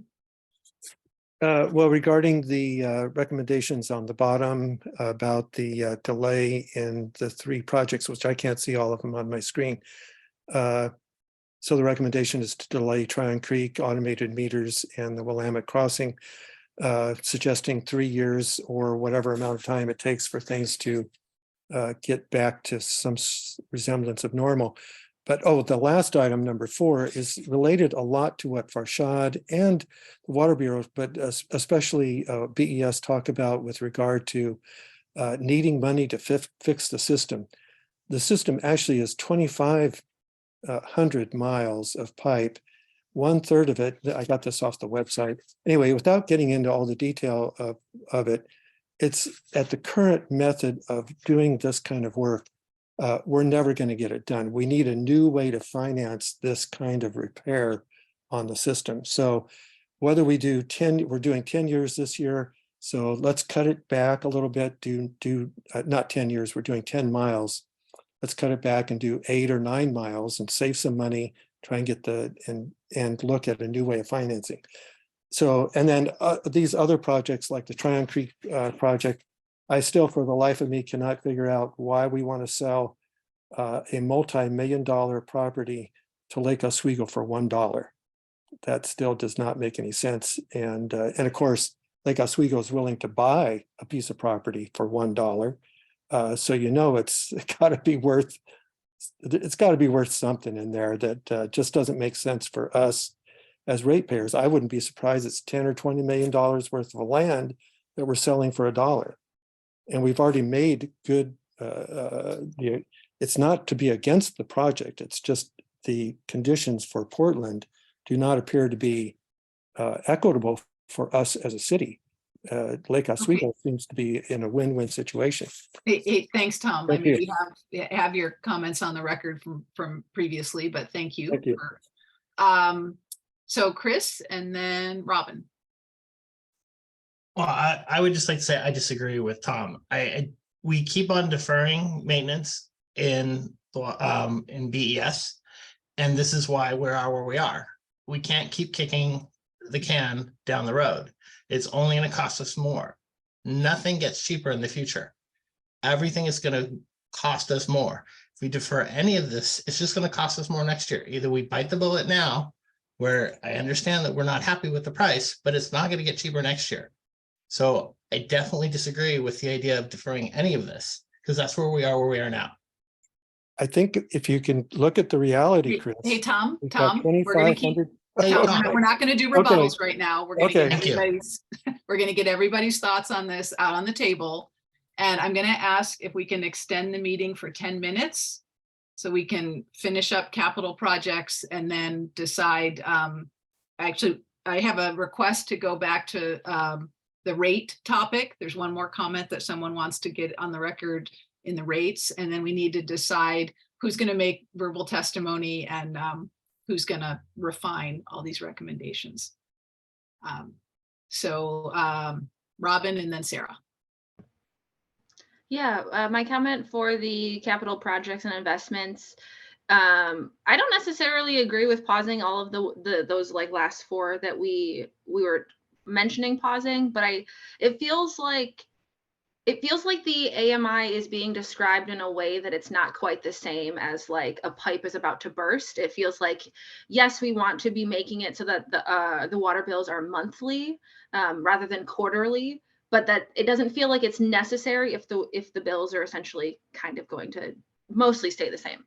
And so it feels like it's definitely a step forward that I would eventually want, but it feels different than deferred maintenance on a pipe that's about to burst. So I personally feels like we could possibly talk about pausing that. And then specific to our conversation, our 5 minutes, is it rude to use part of our 5-minute conversation with the city council to be like, we should be able to call out the fact that mismanagement has led to such deferred maintenance, creating a larger crisis during another crisis, essentially, and that we have been deferring, but we've been deferring so much that now that we actually need some wiggle room, previous management has not allowed us the wiggle room during a crisis. And it feels like perhaps this would be the space where we would kind of call out the Bureau for putting us in this position. That's all. Well, I have an opinion about that, but I'm not going to use time right now to respond to it. Let's go to Sarah and then Joe. Hey everyone, just want to remind you that the Willamette River crossing, I think we should edit this because that's already on pause. So potentially, we could say we support that pause that the Bureau has already made. I'm assuming Joe's going to talk about AMI, but I also just want to ditto that I don't agree with deferring AMI. It's beyond just monthly bills. I can talk about, sorry, I have my 4-year-old here with me. I can talk about so one of the, excuse me. One of the benefits of AMI is that we will actually be able to track water leak. Okay, sorry. I'm gonna let Joe go and then I can talk about, this will help us track water leaks and actually save water faster. But I'm gonna let Joe talk about AMI because he has more relevant information for you.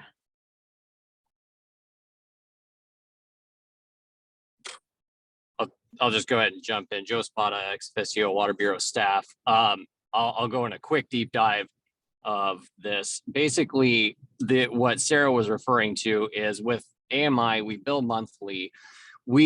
So the way we currently run things is readers go out every 3 months. We detect a leak based on the usage that's registered in the 3-month period. And then it takes however long it takes for the customer to repair the leak. So instead of water loss over a 3-month period, we catch it after 30 days. We also can think about the treatment of the water that is running through that leak. So instead of losing however many hundreds of or even thousands of gallons, tens of thousands of gallons of just water, we're losing that in treated water as well. And to the point of the month-to-month billing, it does allow the Water Bureau to send out a more manageable bill. And I think it allows customers to track their usage easier, because at this point we're not able to tell them anything about what their current usage is unless we tell them to go out their meter and look and read it. And that's only a snapshot of when we last read the meter. If we can have automated meters, we're going down the path of, if somebody does have a leak, we can pinpoint that to a specific day rather than, oh, here's what we think happened. Thanks. Thanks, Joe. Let me just see if Sarah's back. I may chime in here real briefly. Are you back, Sarah? Or are you still? Oh, there she is. I have settled a 4-year-old. Yeah, and on top of what Joe was saying too, we have this meter reading staff, which is stretched pretty thin. They have been out the whole pandemic.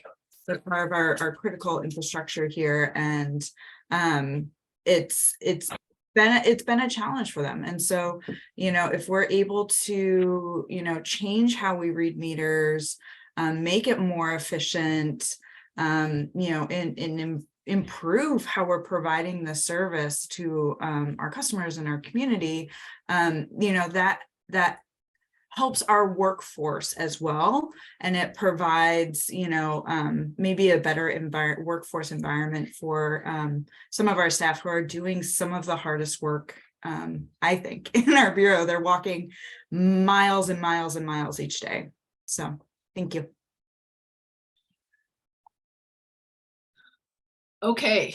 All right. Thank you, everybody. Complicated stuff, very strong opinions, and I think good points made all around.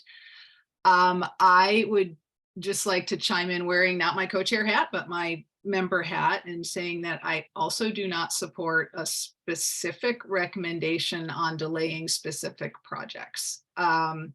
I would support acknowledging that Willamette River crossing was delayed and saying something like that seems like a reasonable decision under the circumstances.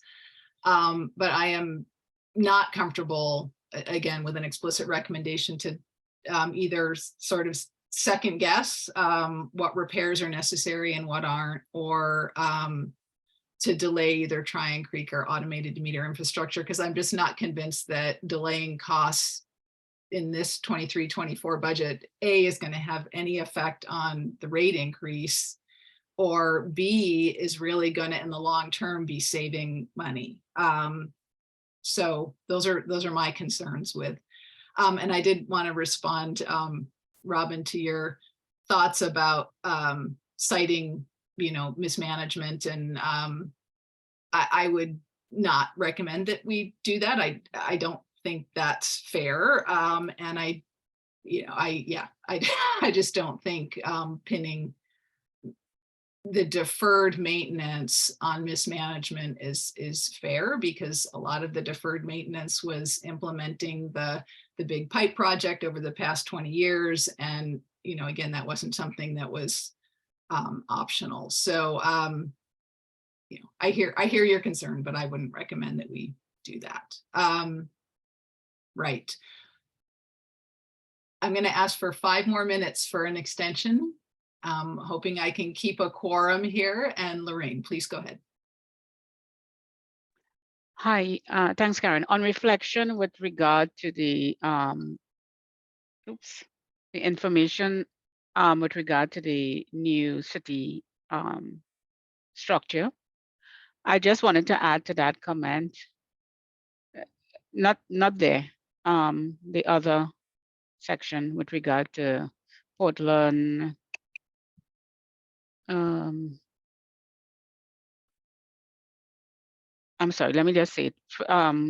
Further up with regard to the new city structure, I would prefer that based on what Tom was saying, I think it's better to say that the current administration focus on building the infrastructure to support the new commissioners and not on the city's organization structure.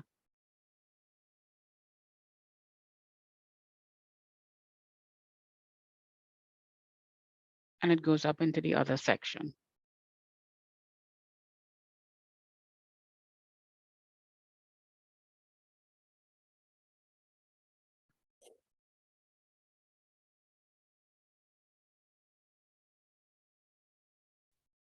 Lorraine, I'm hearing that comment being somewhat in conflict what I heard from Sarah about the need to, in fact,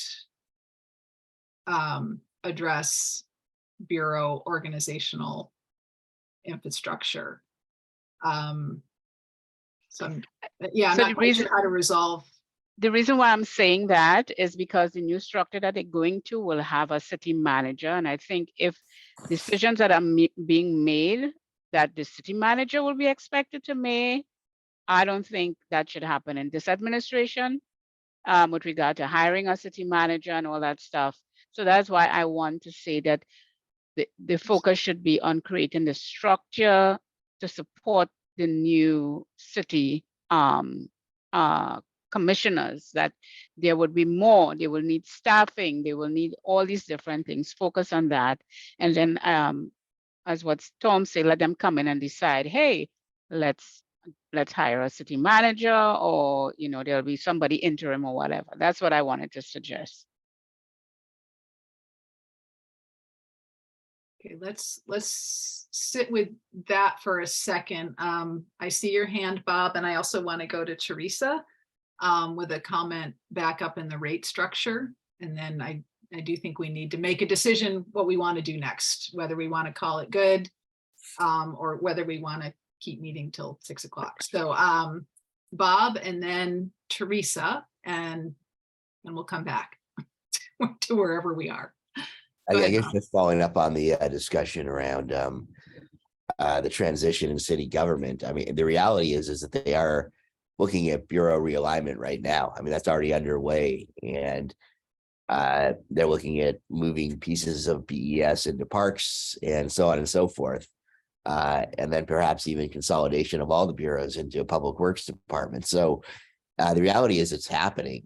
And so I would go back to our original language of making sure that the pub is informed about any of those changes early on and has an opportunity to comment on them, because I think it's just a reality, whether we like it or not, that it's moving. I second that. I third. And fourth. You guys are just taking this. Let's. I mean, I just have limited time, but it's like, yes, I like, please, yes. This is Julia. No, I cannot stay till 6. It's not a thing, so I'm hoping we can be quick. Yeah. Yeah. Thank you for speaking up. Thanks for moving us along. Nice. Okay. I saw Chris's hand. And that may be so, I'm going to jump in, and that may be so, but that is and let me put an analogy towards it. That's like setting a table and telling people to come to eat it. And we don't know who those new commissioners is going to be. And I would, and I'm looking at it from who has been excluded from making the decisions. And I think it should lay in the hands of who is elected by the community, that they will be able to come in and decide what that looks like. And I understand that there will be stress in many places because the stressful change is stressful. However, as I said, I would like the city to focus on creating what the structure looks like to support these new commissioners and let them come in and do what they have been elected to do. I like the sound of that.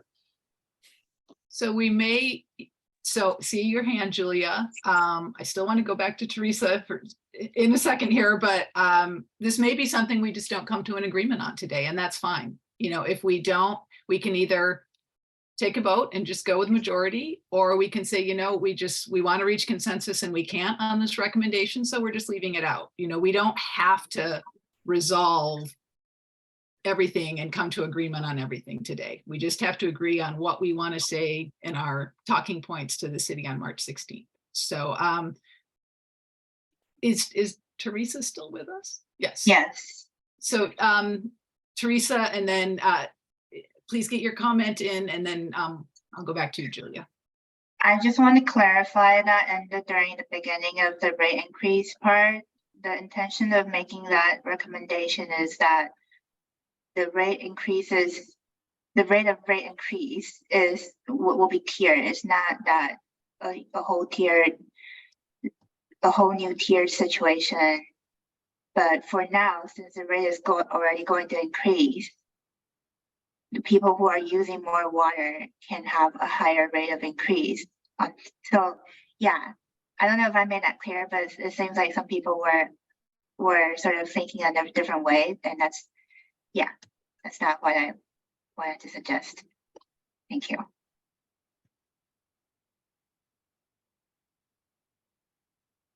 Thanks, Teresa, for your patience and clarifying that. Julia. I just want to, I feel like that we're acting like these things are mutually exclusive. About the bottom line is what Bob said is true. And the city is kind of setting the table and telling people to eat it. Like that is what's happening. And we kind of can't, so I don't want to be out of the loop as that happens, but I think we can also assert the value that the degree to which we can allow the incoming new elected officials to put their stamp on it. I think we can hold both those values. And I think we need to figure out how to thread the needle on that. But I think that to ignore the reality that these things are happening right now and that we want to be kept in the loop and have influence over it, it's that's too important to not assert, I feel, for our role as the pub. So, but I don't feel like the things are mutually exclusive. There's got to be a way to kind of thread the needle here, which we're not going to figure out in this meeting. But I think that there's wordsmithing that could be happening that kind of helps us share both of those values and the tension between them. I don't know if that was clarifying or if that muddied things, but I don't see them as mutually exclusive. Yeah, I would like to think so too, Julia. But I also heard some pretty strong opposing opposing views, and I heard some pretty strong support for just what you suggested. So let me leave it up to you all. Where do you want to go with this recommendation? Do we want to take a vote on some essentially the way the recommendation is worded now, which is pretty general, like we want to learn more, keep us informed. We could just vote on that. Can everybody live with that is what we'd be asking. Or we can take a vote on wording the recommendation a very different way, which is more along the lines of what Tom and Lorraine were suggesting, which is, you know, we want to learn more and we want you to be really cautious about this and keep these things in mind. I mean, those are the two options I see, a general recommendation or a very, a more pointed cautionary recommendation. What do you think, Heather? Alexis, excuse me. Yeah, I think that what the second option that you just said, Karen, is kind of where I'm hearing people land on saying we want in our spoken testimony, at least, because then we can further discuss the written letter in more detail. But in the spoken testimony, I would propose that we say that we want to be kept informed and because we are concerned about decisions being made in non-inclusive ways without proper community engagement, something along those lines. And I wonder if that kind of threads the needle that Julia was referring to.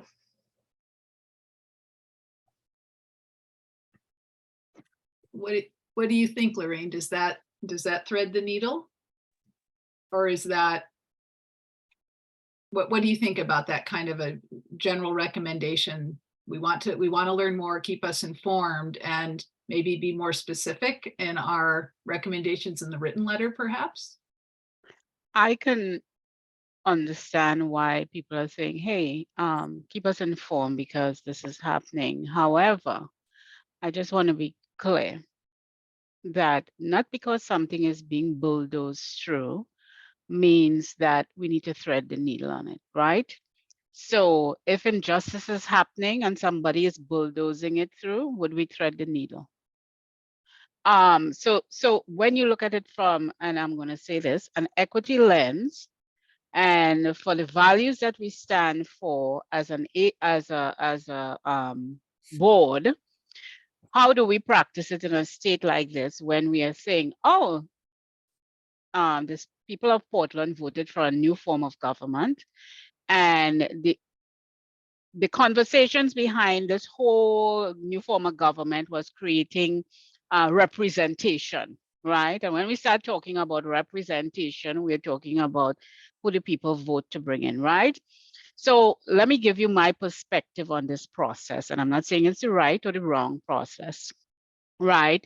Is it because now that we are moving to a place where there is more representation, there is the power that be is trying to cement what has been in all of this maneuverings that is happening so that they maintain some sort of power regardless of what the people requested? Or are we going to stand in a place that says, hey, the people voted, there will be new people, new representation coming in. We understand there's a lot of unknowns. We understand that the structure to support this new commissioners that are coming in needs to be taken into consideration. However, let those who were the new form of government and those who are voted in, let them decide what the city looks like. And that may be an uncomfortable place to sit for a lot of people, but change has happened before. And change is disruptive. Change creates stress, and it does all of that. But it has never stopped change happening in that power structure. So that is where I sit on this. So you all can choose to thread the needle. Based on my lived experience and whatever, threading the needle has never benefited me or my community. And I just want to say that. I would say that what Lorraine just said threads the needle for me. In other words, I agree with what she just said and a lot of how it's written.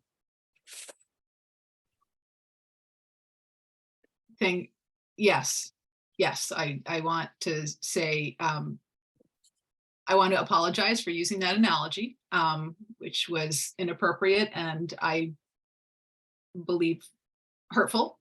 So I do want to apologize for using those terms. And thank you, Lorraine, I heard everything you said. So thank you. Bob, go ahead.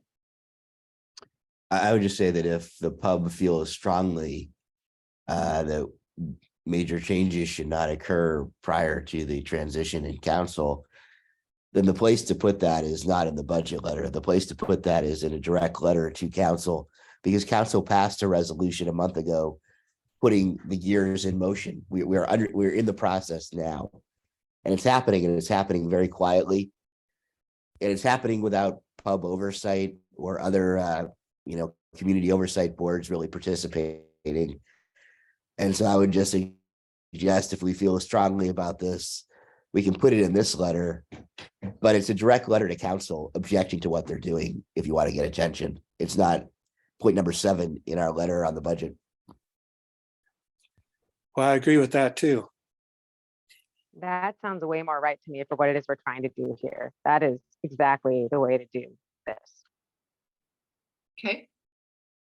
So I see your hand, Chris, and I'm seeing what I heard in that was a recommendation to essentially set this topic aside for a different forum, and it's important enough that it deserves its own communication.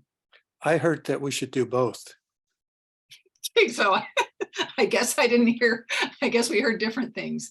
Let me go to what Chris says, and then I'm actually going to ask someone to make a proposal that we vote on about what we do with this recommendation for the purposes of the work session. Chris, go ahead. That was actually what I was going to say. Is I think we should just vote up and down and stop the debate. Let's just vote what we think is right and drive forward, because we're not going to get anywhere. We've all said our opinion at this point. Let's just vote up or down. Is what I'm suggesting. And I was thinking of voting on whether or not to include a recommendation that makes any reference to charter reform. So not so much on a recommendation, but just, do we want to say anything about charter reform in our work session, budget work session? That's what I was going to propose for a vote. Relative to that, Karen, I'd like to propose that we put in the letter. So this is for not for the letter, but for the council, the meeting on the 16th, that we just put in there a statement that we are looking at this issue of council of the governance, however we phrase it, and that we will be following up with a separate letter with our comments, concerns, recommendations about the new governance. So we can put it just in the budget here, just as a statement that we're looking at that. It's something that we feel we want to separate, and we need time to actually really work this out between us. I think we could come up with something really great if we were able to have more time to put everybody's mind into it and create something hopefully of real value to the city. So that's what I would propose, that we vote to just make a brief comment and then including that we will work on this at another time to create a letter specifically about it. Okay. That's my motion. Yeah, that sounds like a motion. Anyone in support of that to second that motion? Lorraine, is that a hand for seconding? Yes. Okay, excellent. I don't know if there's any members of the public here to comment, but let's just pause for a moment and see if there is any public comment before we take a vote on this. Not seeing any. Amy has typed the motion into the chat. Thanks for doing that, Amy. All right, does everyone understand the motion? Is there any discussion or question about what we're voting on?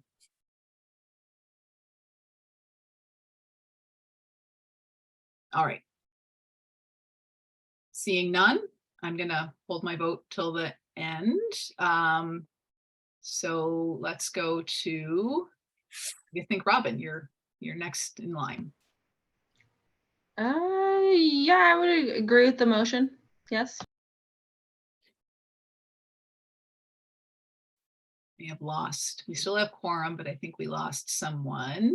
Who's it? Tom, you're next in line. I vote in favor of the motion. Since you made it, good, okay.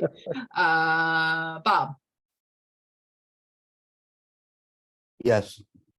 Okay. Lorraine? Yes. Second, very good. Teresa? Yes. Alexis? Yes.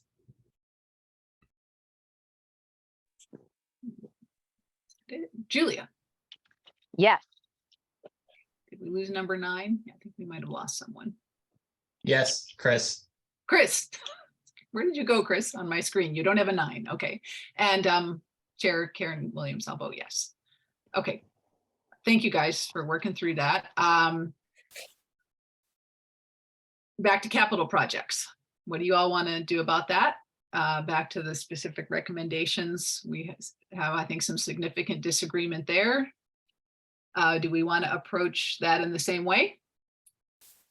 That the pub, had some disagreement about well, I don't know. I'm not going to put words in your own mouths. How do you want to handle this disagreement we're having over whether or not to call out particular projects for delay? I think in our first letter, we said something about this issue or these issues. So maybe just using what we've already agreed to in our first letter and find a way to get a talking point about it, taking it from the first letter. Okay. Does anybody have that in front of them? Well, we don't have time for that, but that would be, I think, a way that Yeah, we've already had a discussion enough to put it in the first letter. And so just making that point in the 5 minutes that we have without getting into the detail about whether this is more detail or not. I don't know. I think anyway, so that's what I would suggest so that we can move on and get so that we can finish today or go get some tonight dinner. Yeah. before it gets dark. This is Robin. I don't know if this would be a motion, but I kind of feel like everyone who has been here kind of heard and understood the different variations, and that we might be able to just entrust the 2 people who are going to write the letter to kind of take what they got from the meeting and what was said, and then maybe send it out as like a, hey, quick read this letter before we actually have the work session. And if anything major, if you're any major opposition, please email back quick and we'll scratch out that sentence. But I definitely feel like we could trust whoever's going to write the letter to kind of navigate what we've been saying in our different viewpoints. This is Amy. The only challenge as far as timing is that the work session is next week. So, whoever's going to be providing the testimony, you will have a meeting the morning of the work session. But, any decisions for somebody to prepare what they're going to say, will need to be prepared in advance, but you could make a final decision at that meeting if appropriate.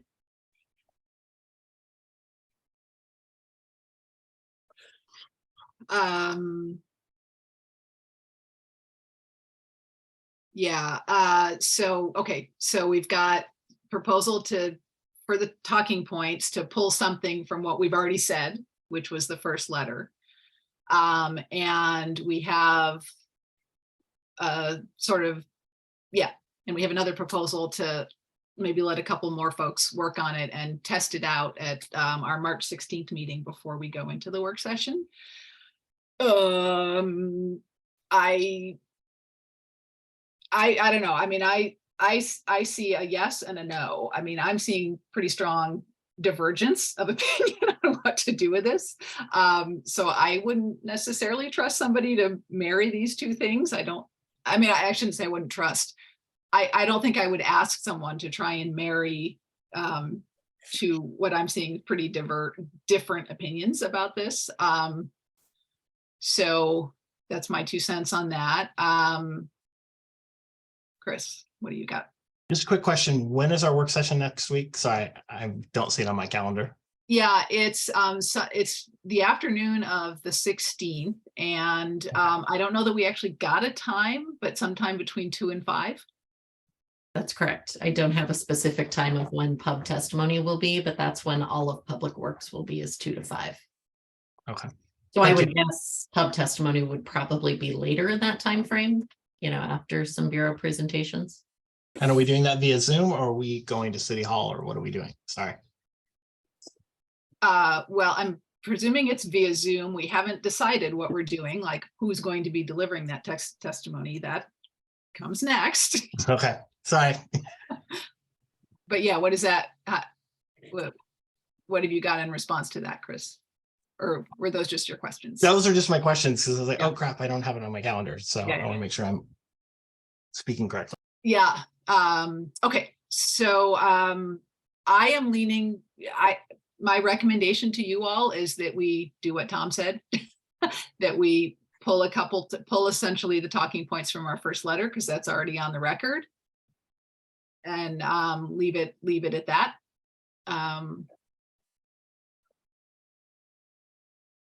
But what do you think? What do people Sorry think? to interrupt. What was our first recommendation? Were we specific about killing off certain things? Because that seems to be a. I don't have our, no, we were not specific about killing them off. I can say that. Because that seems to be the biggest. I think we said something about having concerns and suggest, it was, I would need to pull it up, which I can do, and I can read you what it said so we know what we're voting on. How about, let me do that. And while I am doing that, Robin, can you ask, oh, thank you. Amy's There is really, is Eliza. Eliza's, somebody's pulling it up. And you also have a second option, similar. I know it's kicking the can down the road, but you could also simply have a talking point that says, we will give you our input on capital projects in our written letter. And our talking points today, we are focusing on these items. Right. But expect more from us. So that's an option. Yep. So a few capital projects that remain of particular interest are these things. And could it's say as preceded little by as you the want. expectation to be, for the pub to be engaged and informed, particularly regarding trade-offs.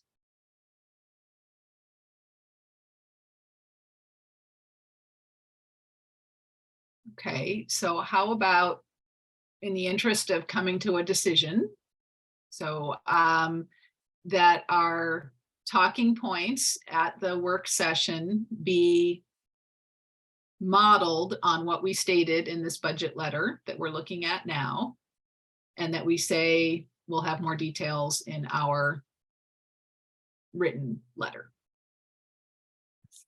I second that. Okay. Was that a motion? Yeah, I agree it was. to that as well. Okay.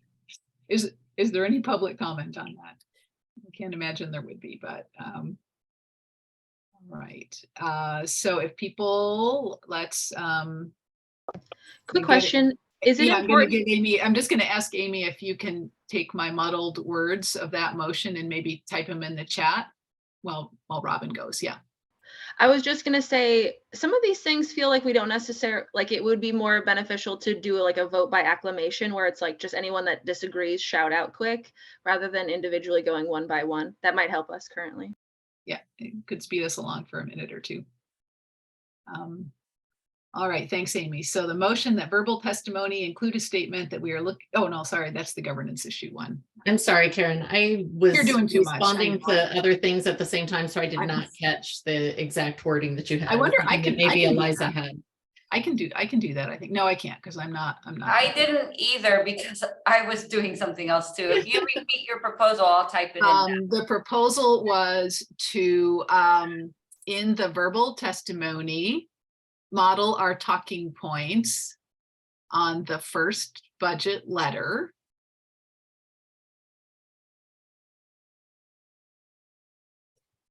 And say that we will provide more detail in our written letter.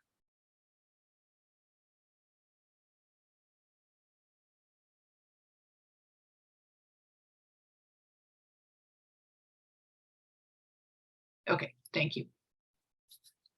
Sorry to put all those demands on you. So are you relating this to all of the points that we've just discussed today? In other words, nope. Anything We're just talking about the capital projects. Oh, just the capital. Yeah, just the, well, and just those particular capital projects that were called out that we're having some disagreement about whether to delay or not delay. Okay. Yeah. Not all capital projects generally.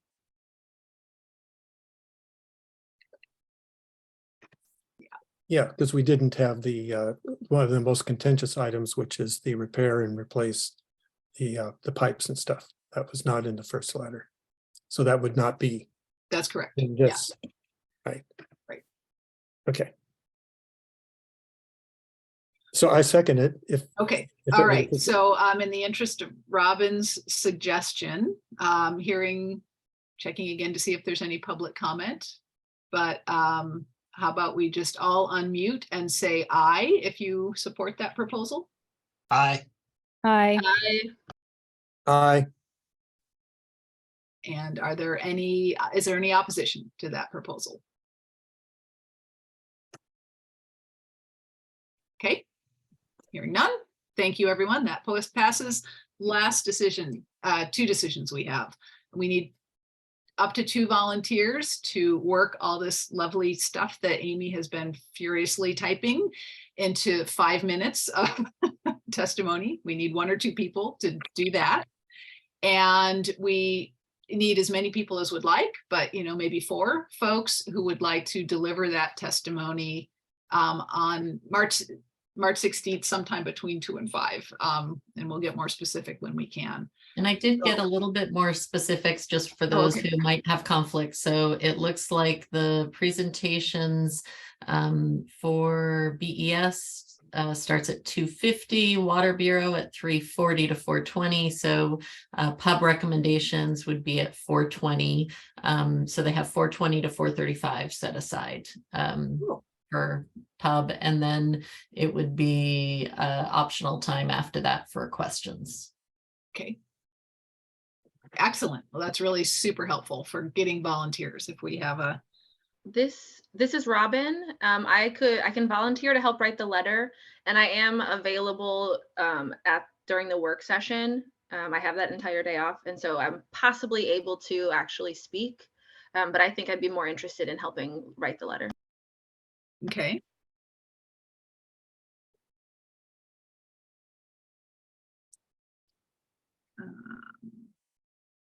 Let's do the testimony part first.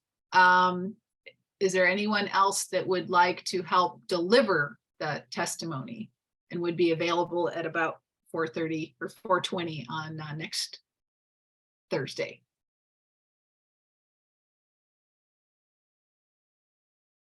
Any other takers? I cannot. I have another meeting at that exact time. Sorry. Oh, okay. Sorry, that's too bad. Let's see, just going through my list here. Lorraine, Alexis, Tom. I also have a meeting at that time. I think we've lost quorum, just to be clear. Which is, I think we've taken all the votes we need to, no, 1, 2, 3, 1, 2. You still have 6. Wait, okay, good. Okay. Okay, so sorry, so Alexis isn't available. And Lorraine, any interest in delivering testimony? Or any availability or? Oh, sorry, next week, Thursday. I have it on my calendar. I can if I'm given the talking points. Sure, yeah, of course. Yeah. Wonderful. Thank you. I'm glad you're available. That's terrific. And I would like to put my name tentatively as well to deliver testimony. I'm not absolutely certain, but I'm pretty sure that I'm available at that time. Okay. Karen question mark. That's all right. So now Robin has volunteered to help with writing those very talking points, Lorraine, that you requested. Anyone like to work with Robin to develop them into 5-ish minutes of testimony? This is Tom. I'd like to help. I also thought I heard Amy say that it was from 4:40 or it sounded 4:20 to 4:35. Yes, it's a little bit longer. They set aside a little bit more time for Pub's testimony, so it may be 5 to 15 minutes. It also depends on how much time is left at that time of day, depending on how it goes. Okay, so anyway, yes, I'll help write the letter. Okay. All right, fabulous. Let's call it good. Is there any other business that you all, God forbid, no, sorry, any other announcements or closing thoughts? We're going to be seeing each other soon enough, I think. Right. A million thanks. Let's see, do we need, yeah, I mean, we're going to be continuing this conversation on March 16th because we're going to be starting to take the points in our verbal testimony and start formulating them into written testimony. So we'll continue and we will need to develop the letter, or at least roughly develop the letter, and do the same thing we're doing tonight. Most likely is a couple folks that can refine, and I think we will. Amy, can you remind us when that budget letter is due? There's not a firm date, so I mean, Okay. usually you want to finish it in the month of March, but I think last year we finalized it by the beginning at the first April meeting, and that worked fine. And given where we're at with some of these, I think the amount of discussion that we need will be helpful at the next meeting. So I'll plan on getting started with an early draft so that there's some language pulling from what has already been stated, just so that you have something to work off of, but we'll really need some more firm language by then. So if people are planning on proposing something for the letter, feel free to email any text to me.